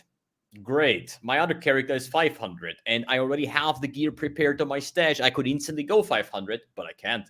I need to level up corruption again. But then I need to start farming blessings again, where I'm like, hey, before I start pushing corruption, I need to farm blessings. And the blessings is the next thing that kind of pisses me off, because you have regions where you say, at the moment, I'm looking for 70 crit avoidance on this like one blessing thing, because this gets me capped. Then all of a sudden you find one and you say like, hey, wait a second, I got a tier 7 crit avoidance on my gloves now. I don't need that anymore. So I need to go there again, and I need to keep on farming to maybe find the one blessing that I need. And they plan on fixing that, actually. Yeah, but they're going to make like an inventory that you can click between your previous ones. Yeah, that would be great. Like an easy solution where I would say, these are the ones, I have to discover them. That's totally fine. There's 10 different personas. Doesn't matter. I kill the boss 10 times. I maybe unlock all of them. But then I would like to be able to switch between them. Because this would be, and I want to have them unlocked. Because this is like, there is a cycle start. There's a league start. It's fine to start off again from zero, from scratch. And you have to farm all of this again, right? But the problem is, for me, it feels like, if we compare it to Path of Exile, is every time you level up a new character, you have to redo the entire atlas. This is what it feels like. But in PoE, at least, if I did the entire atlas, I did all the bonus objective on my other character, I have level 98, whatever, So I level up a new character, put on a tabby, speed run through the campaign. But what I could potentially do, as soon as I kill Kitava, I could literally throw my level 65 character in 100% Delhi max choose map. Because I discovered that, I have the materials, I have the currency, I can do that. In LE, I just can't. Every character that you play resets your entire character. And this is so problematic that I am willing to play a lot of builds, but just thinking about, campaign. Yeah, I get through campaign. Wait, I want to interject. I think it's great that you can do that in PoE, but I don't think it should be the best and most efficient thing to do all the time or most of the time. No, of course not. But the thing is, I want to choose because I unlock everything already. I put in the hours. I farmed everything. So why can I not log on my second character and get like a boost or bonus? Like, why do I have to? I see the sense of the blessings, and it's great that you have like these power-ups that you can swap, make it build specific. What do I need? I can pick that, get some power-ups and stuff. Totally fine. But I already unlocked all of that. So why can I not pick my second character and just select the blessings that I already found? It's not like I want to have them for free. I already found them. I farmed for them. But every single character, and I want to play builds, but just thinking about it, I need to start from Corruption 100 again. I need to farm all the blessings. That's probably like 2 days of investment because I need to go through a campaign. I'm new to the game. I'm not a speedrunner. So I want to play a new build, probably 3 days time investment. Do I want to do that? No, I don't want to. So I just probably going to just farm a couple more echoes and then log off for the day. This is so unfriendly that I feel like kind of like completely punished if I'm... and this is like super problematic. I hate it. It's been like this for 4 years. Trust me. I know it sucks. The way that I usually explain it to people is I ask them, if there wasn't that grind, would you play more? And the answer is always a resounding yes. It's always a resounding yes. So wouldn't they want people to play the game more? Like, obviously, there's supposed to be some kind of friction so that you have some kind of longer play time, etc. Like for a free-to-play game like PoE, right? Because like retention is everything, right? But you already bought the game. Why do you need to retain me? Like obviously, it'd be great to show the investors like, hey, this many people are still playing this much. But wouldn't that help with that? Wouldn't that make me want to play more? Right? I never thought about this aspect actually. Hey, I bought the game so I can play it as much as I want, and it doesn't matter too much. Actually. Yeah, like it makes sense for PoE because exactly. Like it's a free to play game, and retention is everything. And I'm sure retention matters a little bit in that regard for them.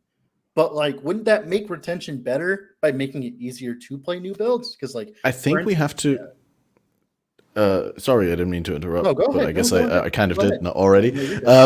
I think we have to distinguish here between like short-term retention and long-run retention, right? Like within a league, you may be playing more if the re-rolling and the progressing corruption was easier. But in 2 years from now, when you've then more efficiently played through all content, all the builds that the game has to offer, how much are you going to play then?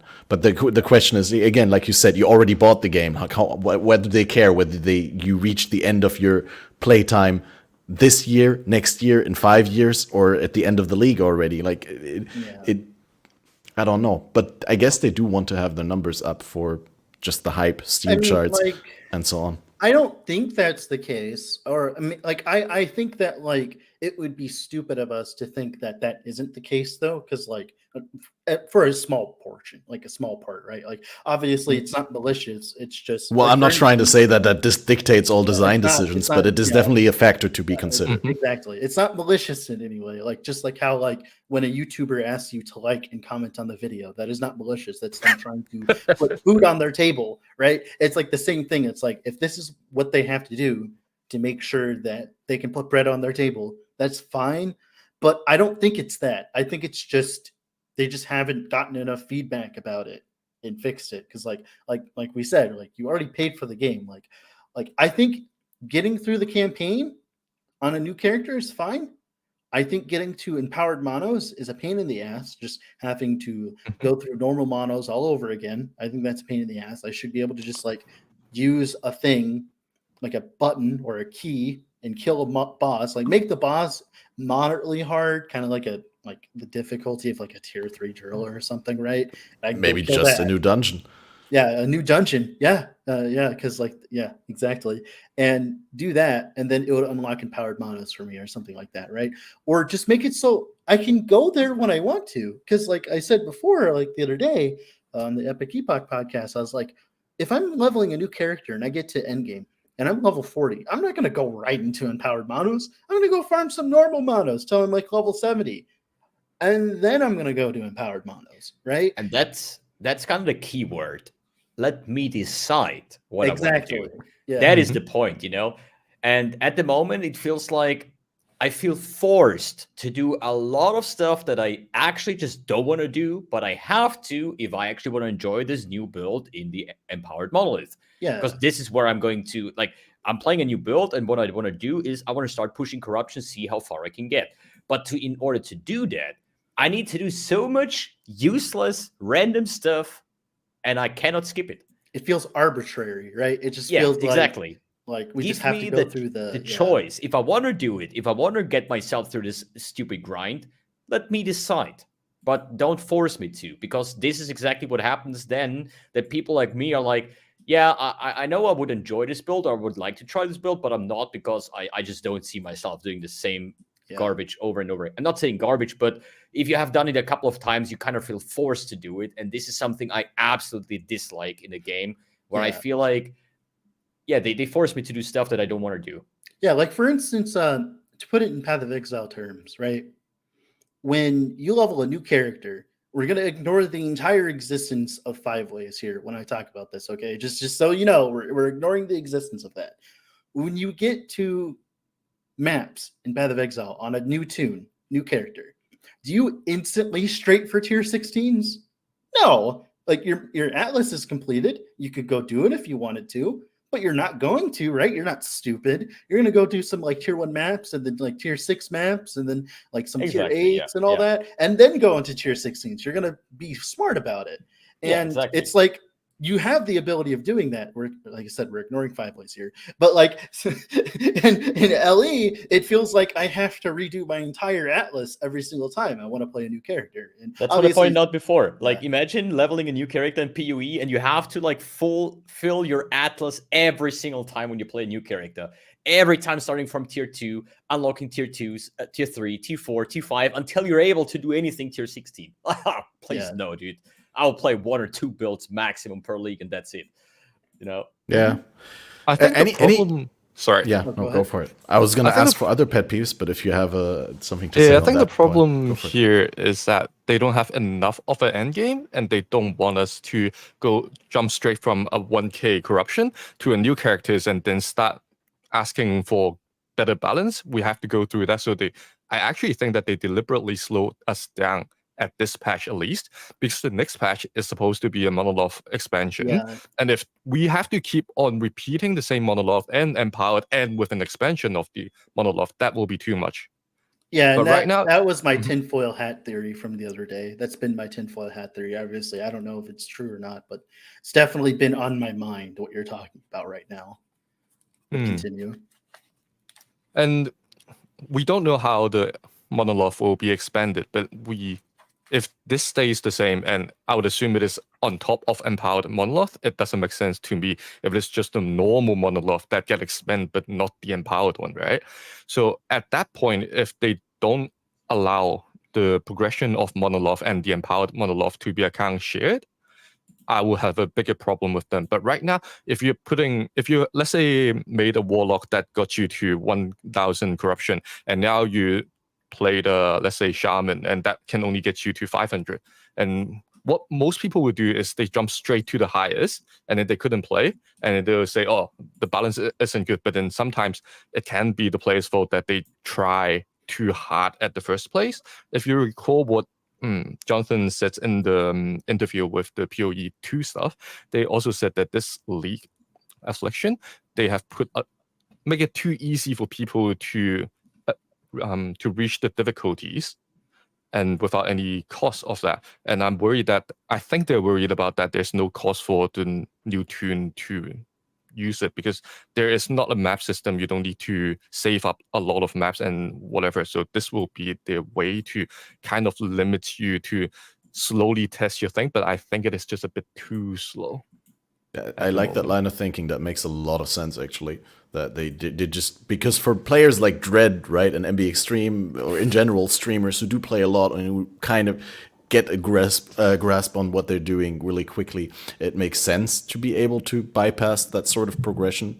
But for a newer player, it might actually get them into a situation where they get into content where they hit a stone wall and then quit playing because of that. Yeah, that's why you gate it by like making it an empowered only drop. Like you kill, like imagine it's a dungeon key that only drops on Orobuses of like 400 corruption or more, or whatever they end up meriting it, right? Whatever, like who cares? Like maybe it could be like 100. Like I give two shits, but like make it so that if you do get the key, it's because you've been playing enough to the point where the game feels like it could trust you with that, right? And that's like the dungeons already work like that. You don't get a Lightless Arbor key till way later after Lightless Arbor. Like you don't get it like as soon as like you can access it, right? And it already has that gating, and it seems to be working very well, by the way. So like we could just have that just for empowered monos instead. Yeah, but in the same hand, you also with a new tune, you have to re-level your dungeons. Because I had this, you know, on my room master. Where we can't do the harder dungeons right away. Yeah, okay, no, you can't, 4 keys, because man. you know, I had my T4 Jewelra on my room master, which pretty much killed all the game for me, right? I'm done with the character. I could push further, but you know, it's fine. I did everything. So now on my Totem Shaman, you know, I have like, I have like 1 LP. I got the perfect item for it to merge, and it's like on level 70. So let me quickly get that, right? So I open the dungeon, and this like T1 rest is locked. I'm like, oh man, dude. Oh, that's a throwback to when in PoE and every character you had to do normal and regular and merciless and Uberlap trials. Yeah, and they weren't shared between characters. And this is like another thing that I'm like kind of curious about is like, why does every zone have its own corruption?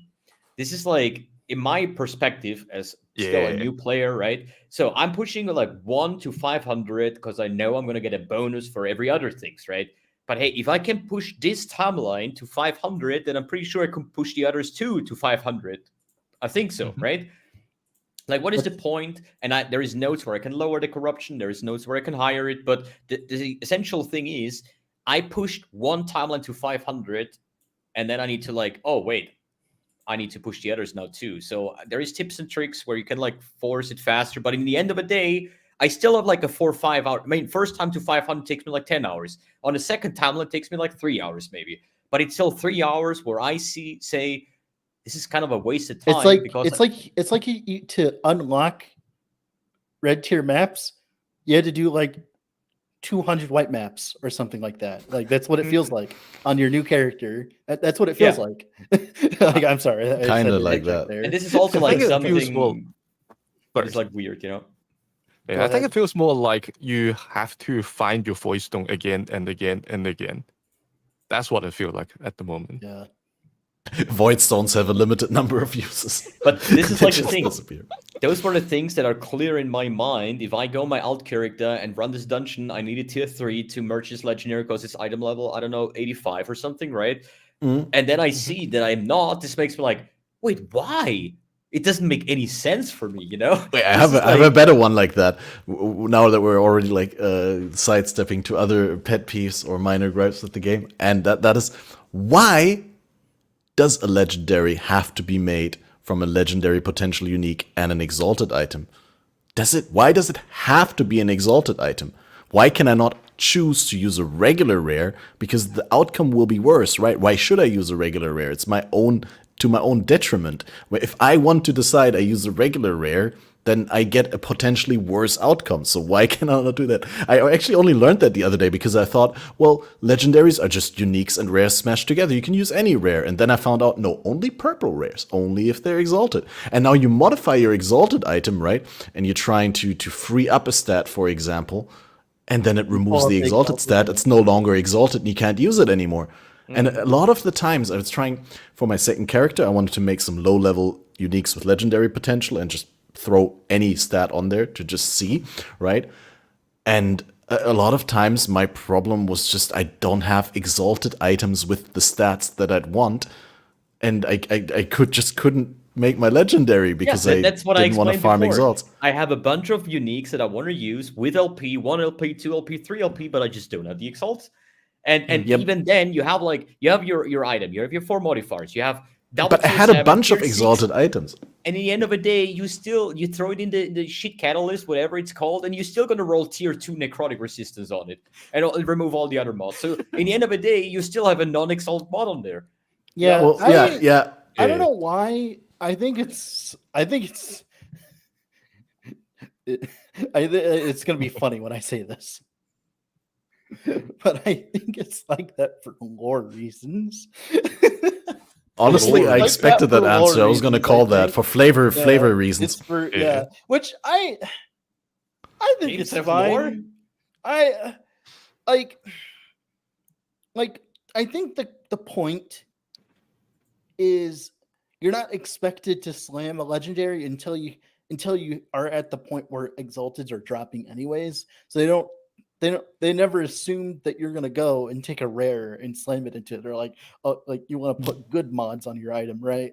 Yeah, but I you think that's gamble and like, you're gonna get the yeah. shit mods anyways. I It's know, like- but that's actually the whole. That's why the system is so much fun. I know it sounds weird when I say that, but like that's the RNG of crafting. That's why the crafting is so simple. Is for that fact is because that's our like equivalent of like essence spamming or whatever, like whatever crafting is. Like that's our RNG thing. Like when we use an annul orb on something, or like when we Yeah. exalt slam, like that's our equivalent of RNG. That's what causes the chase. But yeah, like it is kind of funny. Yeah, but there is no way to revert the legendary and remove the stat that you slammed to get your item back. Because sometimes, the problem that I have is, having a 1 LP item means that it's a 25% chance of success. That's what it is. Maybe a 50% if you have like a double tier 7. Yeah, build or exactly. something, You right? can have like 2 decent But the mods. thing is, the rarer the item, the less LP will be on there. So let's say you Yeah. find a red ring of Adleria and it has 1 LP, and you are like, I need to wait for the undisputed best item. So even if it picks the worst outcome, it's still useful in some form. And then good luck finding that exalt, because that's probably going to be rarer than the ring of Adleria with 1 LP. I think that you never that's get a their legendary. attempt at adding the end game gear grind, kind of like how crafting mirror items in Path of Exile. It's like supposed to be the same like level of like crafting. It's like, oh, like I failed this time, I gotta go grind a billion to like get it again.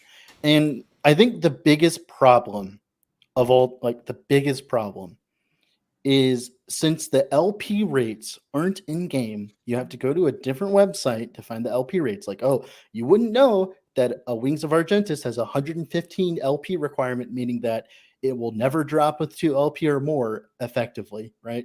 Like you can only ever plan around 1 LP unless you get insanely lucky. The problem is, guild. yeah, the problem, there is none. I checked.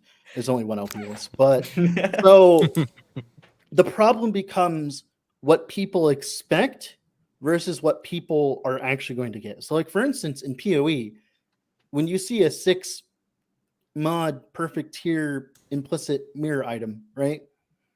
That's possible in your mind because you know how to, like, you know that there will be eventually a way to craft it, whether that be through RNG or whatever, right? Like whatever you end up doing. But for Last Epoch, there are effectively unattainable items like a 2 LP Ravenous Void or a 3 LP, but the game doesn't inherently tell you that. It doesn't tell you that in game. It doesn't say like, hey, like good luck on finding like a, like a 2 LP Aurora's Time Glass, like have fun. Like it's 1 in like 50 billion. Get wrecked, nerd, right? It doesn't tell you that directly. So people come into the game and they think that like it is possible to get that 4 LP Aurora's Time Glass, which it really isn't, right? It just isn't. And since the game doesn't directly tell you that, people don't understand that like that 1 LP red ring of Valeria, that is the equivalent of dropping a mirror, right? Like that is like that's like a once in like a league thing or whatever, right? Or whatever it ends up being, unless you like target farm it. Like that's like the problem is the expectations are higher than what the results are actually going to be because of the way the LP system is. And people hype themselves up like, oh my God, I can't wait. Like I've seen plenty of planners, like 3 LP Ravenous Voids in them, like 4 LP Wings of Argentis. Like this is what I want to grind for. And then they go and actually grind for it and they get insanely disappointed. Yeah, but then it's like also the other thing, then you have your 1 LP red ring, which you just said is like the equivalent of finding a mirror. And by the way, you have 14,000 hours in Path of Exile and still haven't dropped a mirror. It is insanely rare. For some people, it's close. For some people, it's rarer than for others. That's what I learned basically, right? But the thing is like, and then you don't want to merge it into a legendary because you're scared of ruining this one in a lifetime drop, you know? And there is no like, it would also be cool to have like, because the problem is legendaries or uniques in that case, they don't have LP, like they don't have forging potential. So I cannot change them. I cannot change the rolls. I cannot change anything, right? But imagine there would be a chance if there is a rune and there is like this kind of like mirror rune, right? And I actually found 2 already of those, which is like mirroring an item basically, right? So why would there not be like a same rarity kind of drop that lets me actually remove this one legendary and turn it back into this like prior state, like an imprint beast, where I say, hey, you know what? I screwed this one up, and I will farm for the other item that lets me revert my mistake and let me have another shot at it, you know? Because in the end of the day, I would probably, if I ever find a red ring, I would probably just keep it with 1 LP to just look at it and say like, ha, I didn't destroy it in the end of the day, right? It's useless, but I'm too scared of just breaking it, you know? And I would like, if I hit then like T1 fire resistance on my red ring, I would like literally, I'll log off the game. It's like what for instance, for every ring, I just looked it up. For every ring that you ever drop, just every ring that you could ever drop, like if you see a unique ring on the ground, this is one of those instances. That would take at 100 corruption, at normal rarity, without any LP influence or anything like that, right? Without the Merchant's Guild, without COF, all that. It's just blanket values. 1 in 9,328 unique rings that drop, just unique rings, right? Not unique chests or anything, just unique rings, would be a 1 LP red ring of Valeria. So, like, essentially, like good the luck. chance. Yeah, good luck. So, never happening. 900 and let's say like 310 divided by 1. That's absolutely crazy. Yeah, and it's like that's like the problem people have is they come in and they think that. Oh, one moment here. I'm sorry. I'm trying to do the math here. 1 divided by 9, 3, 10. Sure. That's a 0. It's a 0.01% chance of happening. So like essentially, we're not talking about item drops. We're literally talking about unique drops, unique ring drops. And now think back, like you run echoes nonstop, and how many unique rings are you dropping? Like let's say 1 every 5, 6. So now you calculate. Oh, I need like 9,500. So that's like 40,000 echoes completed to get probably 1 ring of that. That's even if you see that many. Yeah, it's like exactly. Yeah, and that's crazy. Like the problem is since the game does not tell you this directly, the expectations are significantly more than they should be. Like for instance, if you drop a 1 LP red ring of Valeria, you literally take it and you put it in your stash, and then you just like take a screenshot of it and post it on Reddit for free karma. You don't touch it. You just leave it there. It's like if you have the game knowledge to even know what that thing is. Because if I wouldn't have watched your video with Alweezy with his 20k werebear, I wouldn't even know what the red ring is.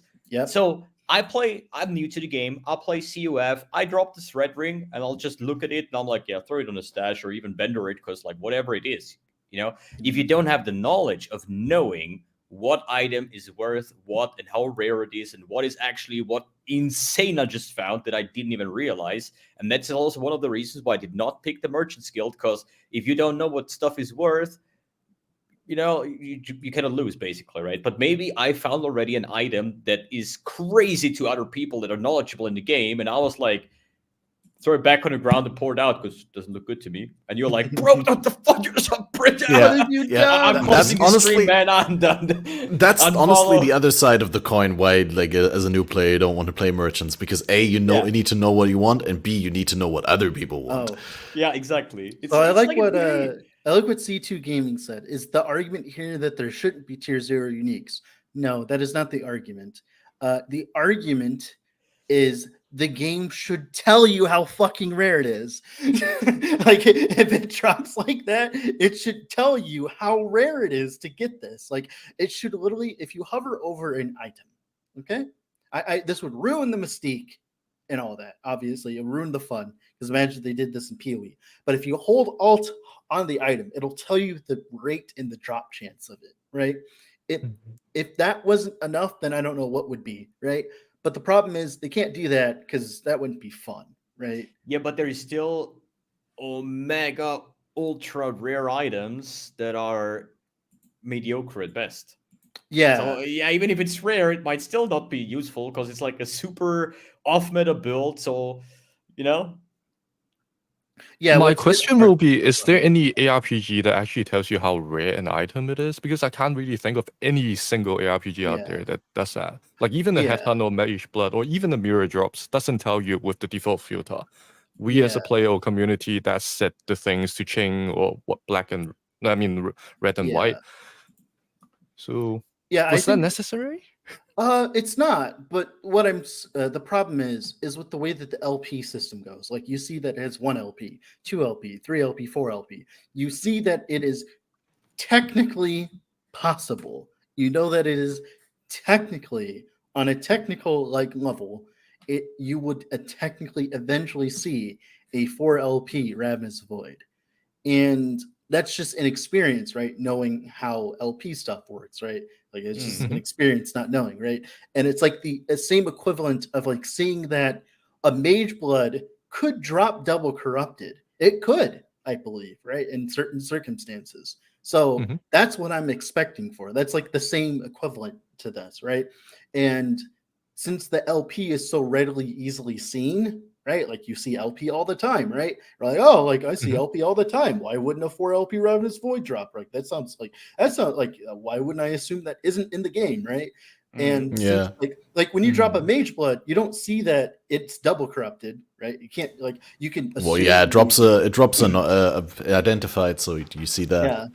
Yeah, exactly. But it could also be a rare belt with a Mage Blood skin, which tells you that the Mage Blood dropped, but it just got bricked. But I guess the point that we're trying to drive home here, if I may paraphrase what I believe you are saying, is that it's unintuitive that legendary potential works different on different uniques, because if we go with the Path of Exile analog, that would mean that different items have different likelihoods for the same corruption outcomes. Like to get hatred effect and cast speed on a Mage Blood is harder than to get it on a Headhunter. And that is just super unintuitive for a player to be able to anticipate if it works like that, when the things look exactly the same in the way that they work.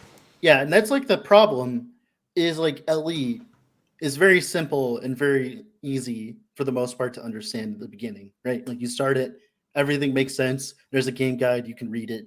And then it like gives you a curveball like that, where it's like, oh yeah, you didn't know that like a 1 LP Ravenous Void takes like 3 billion drops of unique gloves? You didn't know that? Like, you didn't? Like, like it swaps between very simple to insanely complicated and dumb, like, very quickly, like, when it comes to that, right? Like for instance, a perfect example is like normal crafting in this game is normal. Okay, like, it's easy to understand. You can start doing it. It makes sense. Like, you get exalted items. That makes sense. And then you get into experimental crafting. And experimental crafting is like the equivalent of old synthesis implicit like shenaniganry, like where you combine it in the machine, right? If you've ever been in Synthesis League, that is essentially like Glyph of Insight. So it's the problem is like in PoE, the game is complicated enough to like that's the point, is the game is complicated, right? But in Last Epoch, it lulls you into a sense of security, thinking that like, oh, the game's simple, there's nothing crazy. And then it hits you with the curveball. It's like, and then you get the Glyph of Insight math, and then you get like stuff like that. Then you get the LP stuff, right? And that's like the problem, is it's inconsistent. Yeah, that makes a lot of sense. Yeah, I just noticed we've been already going for quite some time. So if you want to bring up any more pet peeves, I think we've all had our fair share. Maybe hfok still came up with something. I do have one more. Yeah, I do have one more. It is that the tooltips is very unintuitive, because every time when I grab something from the ground, or if, let's say, if it adds flat damage, I want to know how much that actually affects me. But if I'm playing a minion build, which happens on Path of Exile as well, I know, but stuff like that, I just can't really see whether that affects all of my skill or some of my skills. And then the same goes for critical strike chance from a passive, from the skill passive. I don't exactly know how much that increased my chance. I see my yellow damage goes up a lot more, but how much does that actually affect me? And we only have one global kind of modifiers, but not per skill, and I find that really annoying. Yeah, like for instance, like you probably don't know this, but did you know that every minion has its own base damage? That you have I would to go assume look up so. for?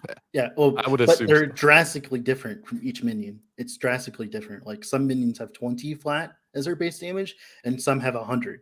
So like knowing the relative value of that affix that you just got with the minion flat is completely weird. Like it's like for instance, when you see a weapon drop and you compare it to your other weapon, like that makes sense, right? But you can't do that because the minion tooltips aren't in game. You have to go to a third-party website to figure out what this minion actually has. Like for instance, if I'm playing Skeletal Warriors and I drop an item that gives them 20 melee flat, the game doesn't tell me that that would literally double the damage of the minion. Literally double, like 100% more damage modifier.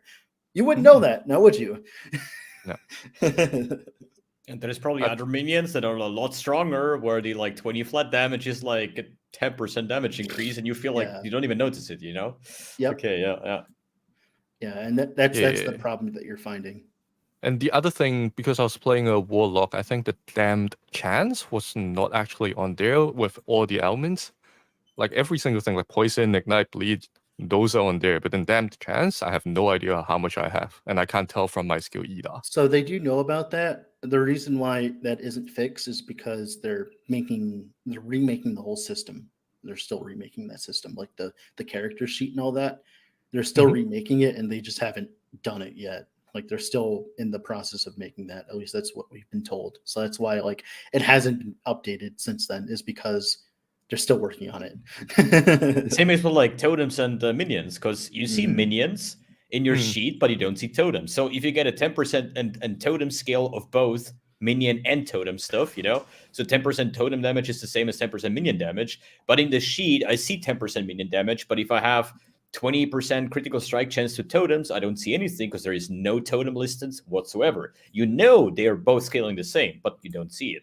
So you can have all the totem damage in the world, and you open your minion spreadsheet, and you're like, wait, there's no way to check that, right? Which is not really the most necessary. Like one thing that I also encountered, which gives me a hard time, is how do skills change based on different skills? And I want to point out one thing, and if you haven't played it, it's probably hard to understand, but Primalist is all about lightning blast or lightning bolts, basically. You know, you have the Swarm Blade.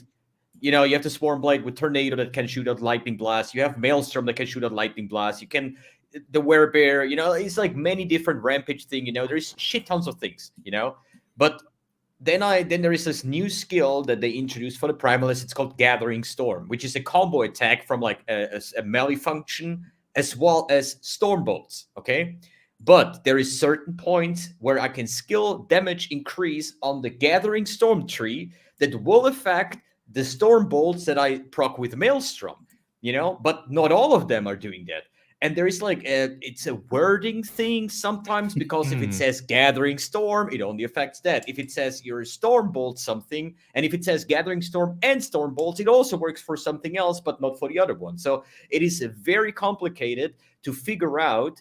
And basically what you can do is you go to the target dummy, you unspec these points, which you then basically cannot respec because you first need to kill a bunch of monsters to get the skill points back, right? But the essential idea is, I skill that, I go to the target, or I hit the target dummy with X amount of damage. I say, hey, I have 5k crit, so I'm skilling that 5 points into this node in Gathering Storm, and I do the exact same Rampage skill that procs Thunders, and I see wait, they're now critting for 8,000. So that actually works, So this skills do interact with each other, but they're not really telling that, because for me, it is hey, if I put points into Gathering Storm, it will make Gathering Storm better, but not anything else. But that's not true.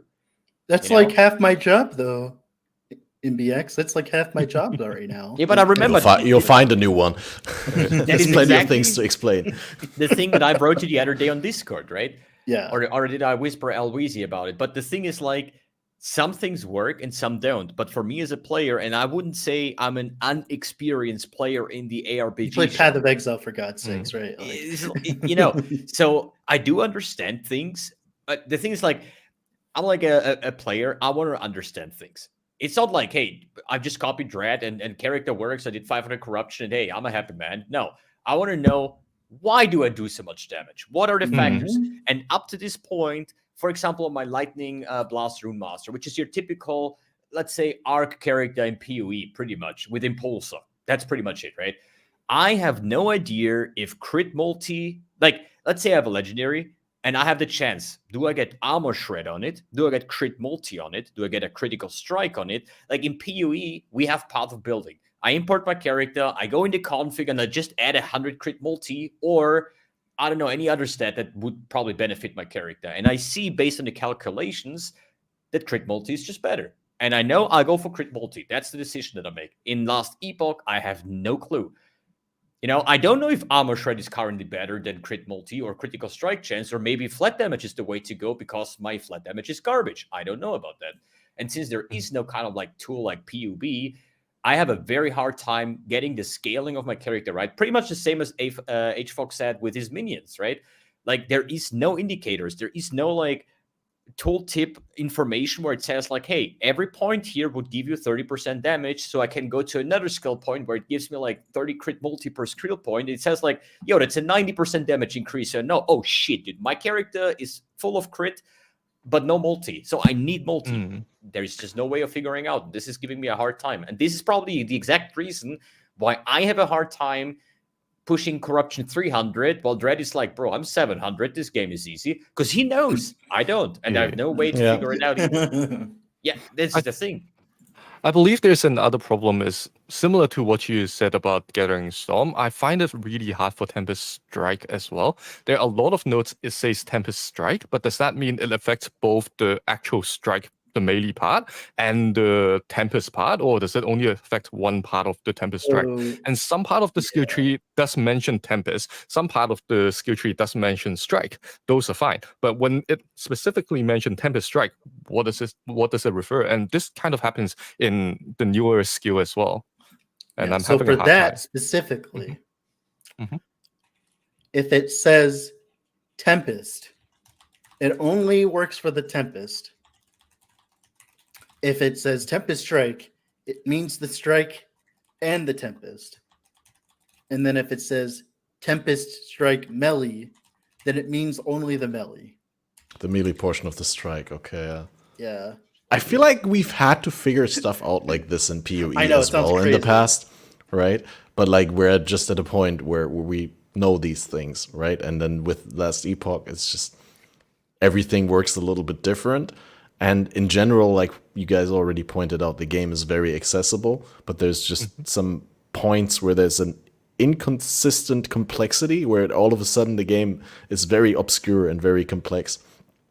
And I hope that they're able to alleviate that in the past. I personally have I think 2 examples for that myself where I couldn't figure out where I can find my throwing crit chance, because in the character sheet it says melee attack speed, bow attack speed, throwing attack speed, then it says melee crit chance, bow crit chance, but there's no throwing crit chance. So I guess it just says your regular crit chance, because there's a crit chance without anything, which just says crit chance. And I guess that was the one that applied to throwing attacks. Yeah, that's sadly the moment where you have to bring out the calculator. You have to like go and find all the sources and then figure it out. Oh, wait, so you can't take the regular crit chance? You actually have to calculate the throwing crit chance? You need to go and figure it out, because there's like it depends. It depends on what, like, you have to remember all of the sources of crit chance that you're getting. Okay, you have to remember where they are. You have to remember them, right?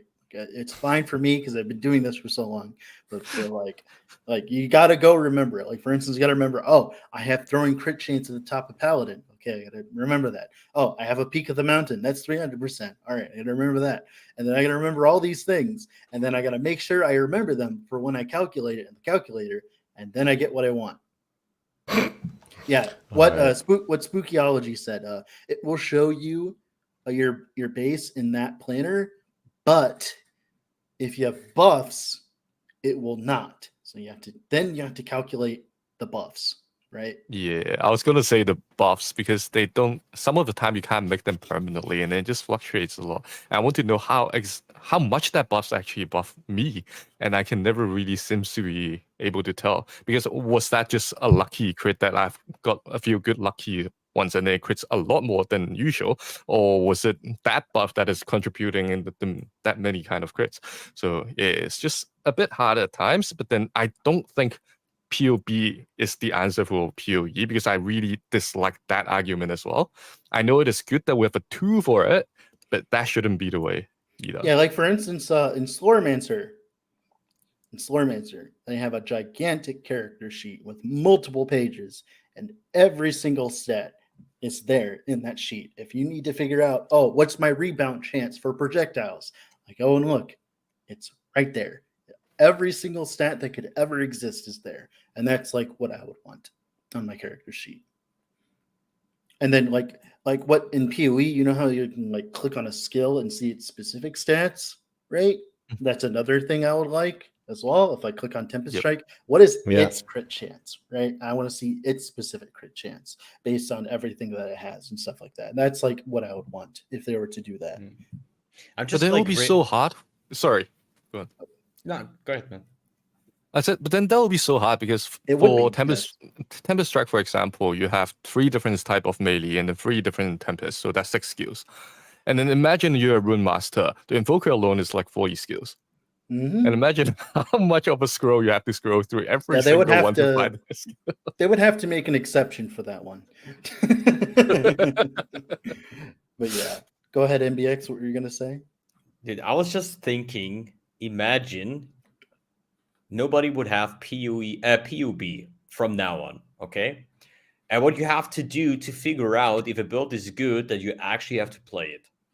Imagine, like, because now, based on the experience that I have with the game, right, in PoE now, so I'm having a build idea. I'm just like spending 4 or 5 hours. I mean, in the end of the day, when you are like a good PoE player, you're probably spending more time in PoB than actually playing the game, because all you do is like min-maxing and solve puzzles and try to figure out how things work. So I make my generic planner, because I don't want to spend all the currency in game and waste my time testing if I can just do it in the planner, right? And then I yada, do my settings, blah, blah, blah. And then I see, wait, my damage is shit. My EHP is actually terrible. You know what? I don't even have to try this build. Forget it, right? But thinking about not having PoB, and you literally have to think like, hey, I want to try this build. And you literally level it up, you gear it, and you spend so much time. And then you're like, bro, this build is garbage. I played Warlock, and I went through 3 different Warlock builds till I found the one I wanted to play. Yeah. But I'm just saying, like, we are so blessed to actually have PoB, that we have these tools to see. Because based on, like, also experience, it's like, what a decent EHP is. When you load up some viewers PoB and it shows like 7,000 EHP, and I'm like, bro, what are you doing with that build, by the way? Because you're gonna die nonstop wherever you're going, right? You're gonna fall over. Because you know, like, hey, it's like a 50, 60,000 EHP should be like nice, or at least like 40,000 something. It's still not gonna be squishy. But if you see the shit numbers, then you're like instantly, dude, a monster just has to look at you and you're dead, you know. Or you also know the damage. If the damage says like 1.5 million fully buffed, you're like, bro, are you gonna farm T1 maps or T2, or do you try getting this built into yellow tier maps? I mean, we're not talking about endgame because a million DPS, what is that, you know? But in LE, I just don't have the chance. I don't know how much damage my character is doing. And the target dummies doesn't help either because, you know, I'm creating those for 100k. I go in the map, I crit 5k, and I'm like, bro, where's my damage? So It's for like also weird. that, there is nomenclature. So a rule of thumb right now is if you hit for 100k on the dummy in normal in powered monos with no mods whatsoever, you will hit for 10k. If you hit for 50k, you'll hit for 5k. Just divide it by 10. That's like a rule of thumb. It's not always correct, obviously, but like that is like what has been the. It seems like it's like a 90% less damage taken modifier at empowered monos or something like that. It's something like that, and that's like give me an empowered mono target dummy. There's like 20 there. Exactly. There is 20 there. Just give me one that is empowered. Yeah, just makes me think of World of Warcraft. There is like an area where there's like 10 different target dummies. One is for like dungeons, one is for raiding, one is an endgame boss, one is actually strikes back. And so I can choose, hey, I want to test my build into like this target dummy because this is what I'm currently farming. Like, I don't care what I do on like freaking Twilight Strand on a level 2 zombie because I'm never going to see this guy again. I could crit him for 1 million. I don't care. I'm running tier 16 maps, you know? Yeah. It's like, yeah, it is definitely like eldritch knowledge knowing that. It's like, oh, it's like you have to play for a while to understand. Like you gotta go hit the dummy, then go hit a mob, hit the dummy, hit the mob. Make sure you're doing the same exact thing with no difference, right? Hit the dummy, hit the mob. You eventually figure it out, but it takes a while, obviously. But this is it always comes down to the same fact, and it's all about knowledge, no matter what. And the more you're enjoying a game, the more you're gonna play and the more knowledge you're gonna build up.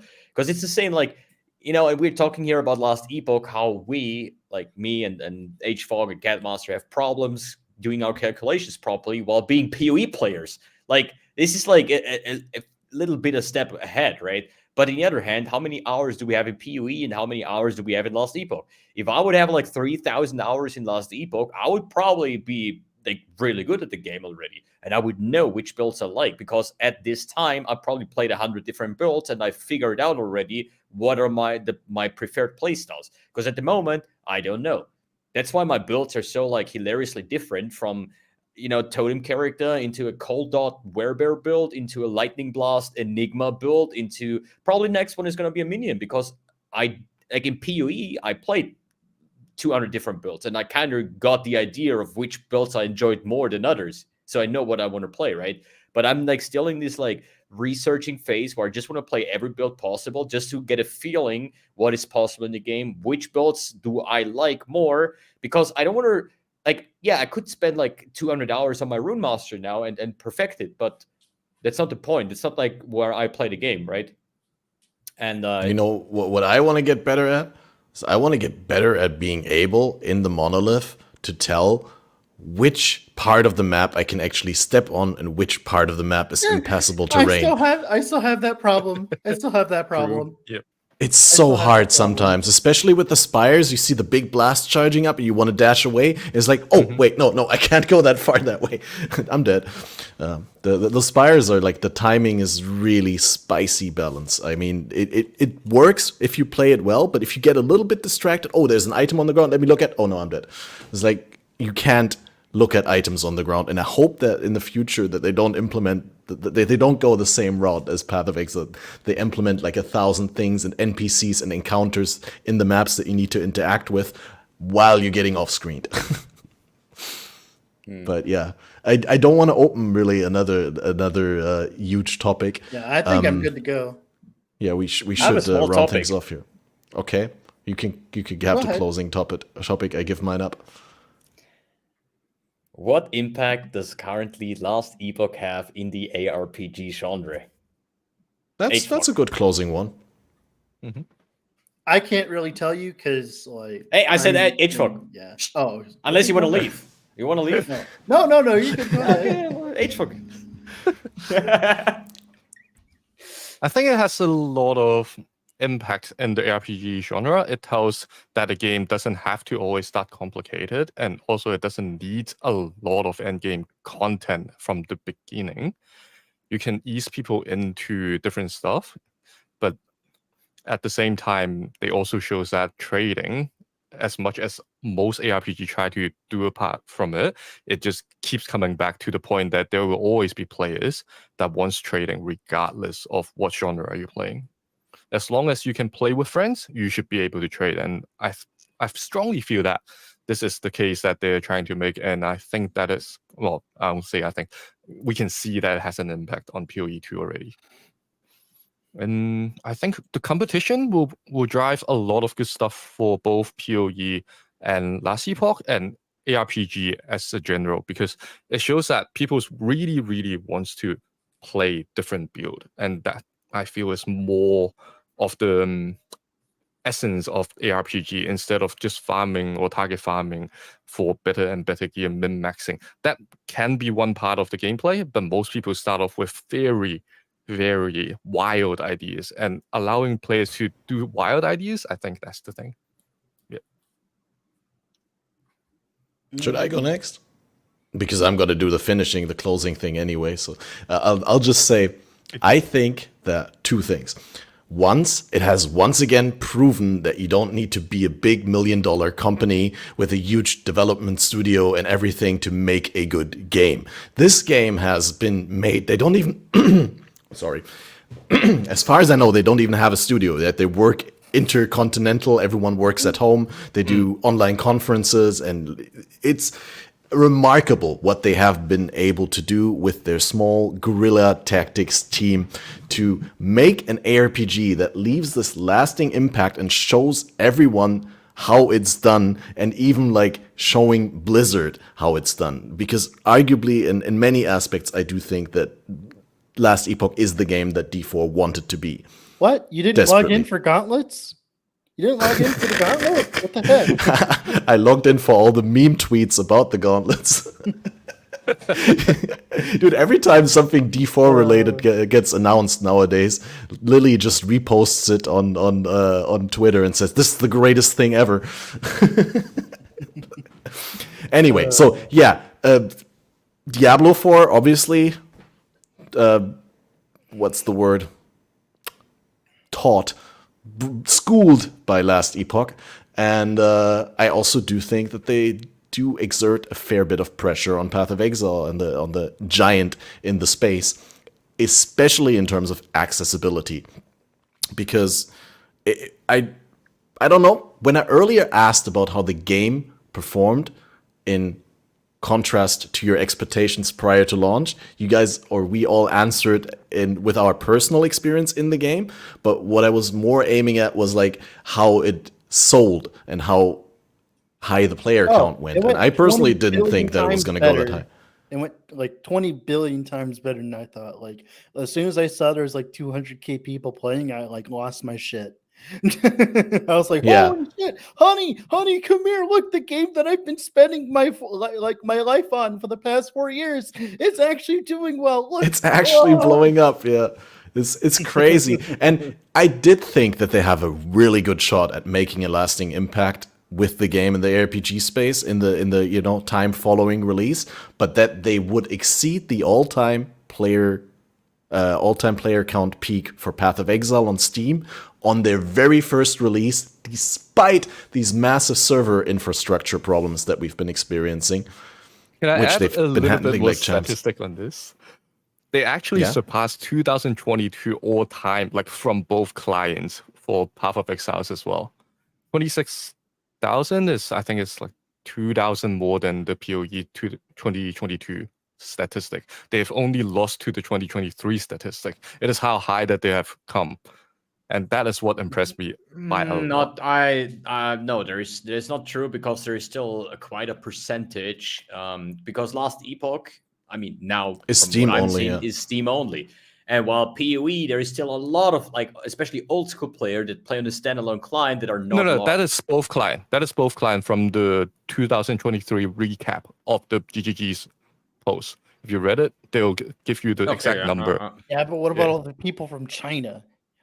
Well, I can't say ignored it, but Yeah, no, different what I'm client, global. Okay, we just compare. it doesn't matter whether Path of Exile has more players overall. I That's know. not the point I'm trying to make. Just on Steam, Last Epoch outperformed a game that's been going for 10 years and has done so many right things and has defined so many standards in the ARPG realm. And it's remarkable that they were able to exceed that number on such. Like, I'm a bit like pessimistic about that, because when Red said, "Oh, they reached 200,000," like I would have not wondered if we had seen 500,000. And this sounds completely crazy to Dread, maybe, right? But I was thinking, okay, the game release time was perfect. Diablo 4, the last season was like not really a success, right? It is the end of the PoE league. All the ARPG players have absolutely nothing to do. Then, hey, I mean, everybody's playing Last Epoch right now, so I mean, I don't have anything else to do. I'll be waiting for 3.24 PoE league. So they had the perfect timing of releasing the game. And when I heard names, big names like Asmongold, like the other day, like, hey, I know I want to play Last Epoch, but I want to like contain all my ARPG fever for the release, and I'm gonna play. And when Asmongold with his like army comes and plays Last Epoch, for example, because I've seen videos what he's doing when he's just regularly logging into any World of Warcraft server where there's like 20,000 people trying to log into that server at the same time and they just crash everything, right? And when there's so many big names joining, as well as every like 90% of every PoE content creator stepped into Last Epoch, 90% of Diablo content creators are stepping to Last Epoch. That's why I say, like, based on just those numbers, I wouldn't have been surprised, let's say it like that. I think actually 260,000 people is quite low. I expected actually even more than that, you know? I mean, to be fair, it's also 216,000 people sitting in the loading screen waiting. That is the That is true. because I really had some Volston flashbacks, because in the start I was joking, but on day 3 still having login problems. I'm like, remember when I made this joke about Volston release? Like, we're getting there. Wait, is your point if they were not waiting in the loading screen, we would have seen a higher peak? Or if they had actually not been waiting in the loading screen and seen the actual game, they would have left? I went to I have take a no nap. idea. I went to take a nap. I literally went to take a nap on day 1. Like, imagine all the Yeah. people that just said "fuck this" and went and did other things, right? Yeah, no, I was joking, obviously. Yeah. The thing But is, yeah. like, Definitely higher. If my point of view the on launch like was this kind of flawless. like impact thing that I was referring to is like, I just hope that Last Epoch is a major success, you know, not only for me, just literally for everybody. And not only because we want to have good games out there. I feel like at the moment, and this is coming from somebody that is freaking loving PoE, right? I would love if we would have more and better games out there. And I would love to see Diablo 4 successful. Yeah, I agree. And not because I wanted and not to because go I to want to the two. see or play Diablo 4, but the thing is, like, I feel like Path of Exile is so much better than everything else on the market that they don't have competition, right? This is the way I see. And when there is a game that doesn't really have competition, it starts to get worse, because we can do whatever we Stagnation. want because people are just going to play it anyways, right? And we've seen that in World of Warcraft. You know, World of Warcraft has been for the longest time and years over years, and everybody said this is going to be World of Warcraft killer, this is going to be the next World of Warcraft killer. Nobody beat it, you know, but they got so like in their own like universe, basically, that they just didn't give a fuck anymore, because everybody's playing our game anyway. We can do whatever we want. And now see, they dropped from like 13 million people playing to like, what is it now, 1.5 million, like, you know. And I'm like a bit scared that when PoE stays on the top, and really on the top, for longer and longer and longer, you know, that they just get into a rhythm where they say, yeah, like, we're just going to extend another league because we don't have pressure anyways. And it, you know, so I would love to see LE successful and Diablo 4 successful and many other games successful. First of all, I love the RPG genre, and in my PoE off days, or when I'm burned out because I played like 50 days nonstop, 10 hours every day, at some point I just don't log in PoE anymore because I'm just burned out, but I don't have anything else to play because usually the other game's just not that good, right? So I would love to see all these games super successful, that there is like a good competition there and everybody tries to be better than the other and brings new innovative ideas and stuff like that. And I think it's just healthy and it just will make better games for all of us. Yeah, I think for the longest time before 1.0 hit and like everyone came around, right? LE was cultivating a very large, like at the time, like this was a small group of people, right? In the grand scheme of things. But the community was starting to slant towards the kind of like Oonga Boonga, I hate PoE crowd, and I'm playing this game because I hate PoE. That was growing a lot back in the day. And it kind of made me feel awkward because I'm just sitting here like, I love both games. I want to play both games. I play both games. Like, I'm not going to cultivate a PoE hate chat in my channel. Like, go away, right? But now that everyone else, all the PoE people are finally here, I'm like, oh, finally we can talk about real things. It's like, yes, you can play both games at once and enjoy them and want both games to succeed. It's like a breath of fresh air after 4 years of that. And I'm still trying to educate every one of my viewers that coming in. Yo, what is better, LE or PoE? Like, what is the point of what is better? It doesn't even matter what is better. It's just a question, what do you enjoy more? That's the one that you play and have fun, Like, I hate when people are still comparing everything and they have to, like, all this like new player generation, like, hey, my playtime is valuable, so I want to know exactly what I play. And if MBX is the golden king and says PoE is better, then I don't even care about Last Epoch because hey, MBX said PoE is better. Like this. Dude, I could like so like tilt about like these kind of things where I'm like. Keep it for the next podcast. I have one more thing I want to say. Go ahead. Yeah, go ahead. Sorry. I have one more thing I want to say because the question was specifically towards ARPG, but then I think EHG did something more than just like what will transfer to other games as well, because it is so rare to see a company that actually listen to the community feedback. A lot of the companies will just recognize, like acknowledge there's a problem and then do nothing with it. But ESG constantly putting out survey, like what we see just from yesterday, or even from the items factions, they put out survey, they try to solve problem, and solving problems actually brings in new players and brings attention and brings marketing for, because the first thing most people talk about Last Epoch before launch was actually the item faction, which comes from them try to not have a trade system. But then after that, they decide they will have an item faction, and that becomes such a huge talking point, and it explodes from so many biggest names. So hopefully other games can also take a page from that to listen to the community feedback and then try to innovate on the problem while they try to solve it. I am afraid to say any more because I do need to eventually move on.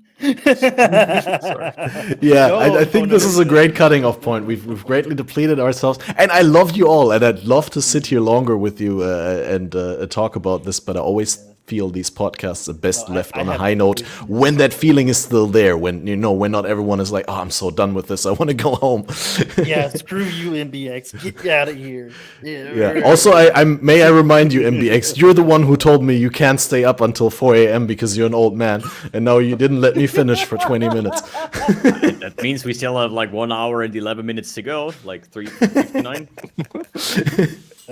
No, great. I'm gonna drop the topic that I really wanted to discuss still. I want to thank you guys for coming on and discussing all these topics. I really greatly enjoyed the conversation. I learned a lot of new stuff, and I think it was great that we came together in this at a little bit unusual constellation. I don't think we've been on a podcast like this before. That's great. Would you like to give yourself a shout out or tell people where they can find you, what they can expect from you, or whatever, drive them to something that you would like to shout out before we completely finish this? My name is Epic Extreme, and if you wonder, follow me. This is what I look from behind. Okay, that's all I have to say.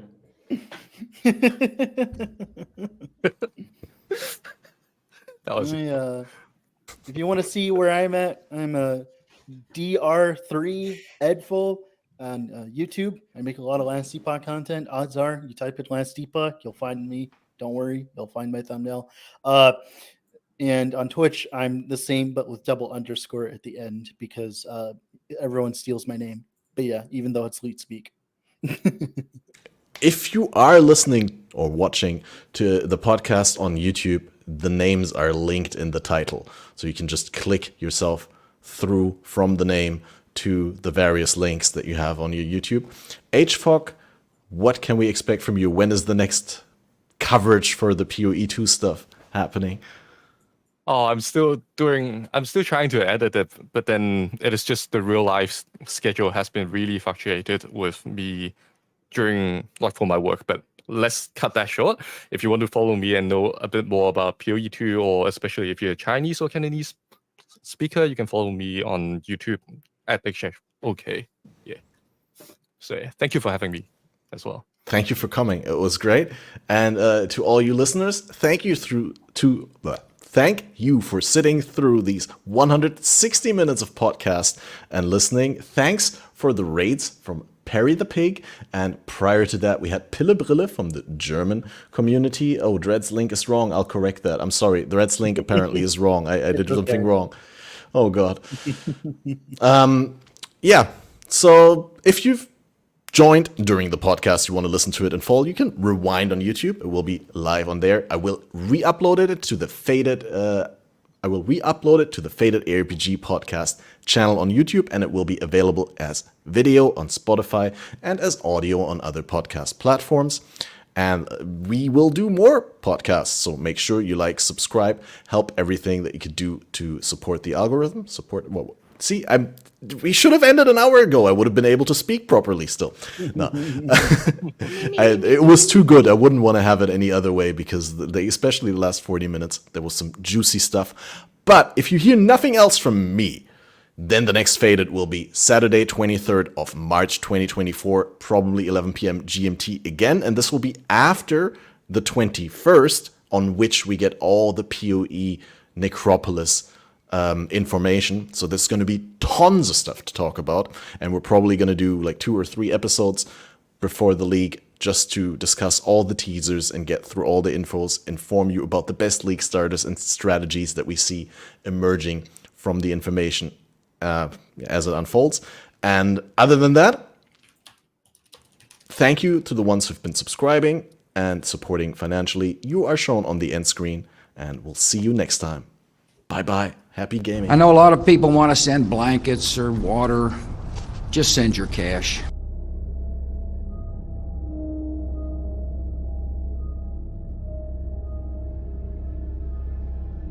Lol.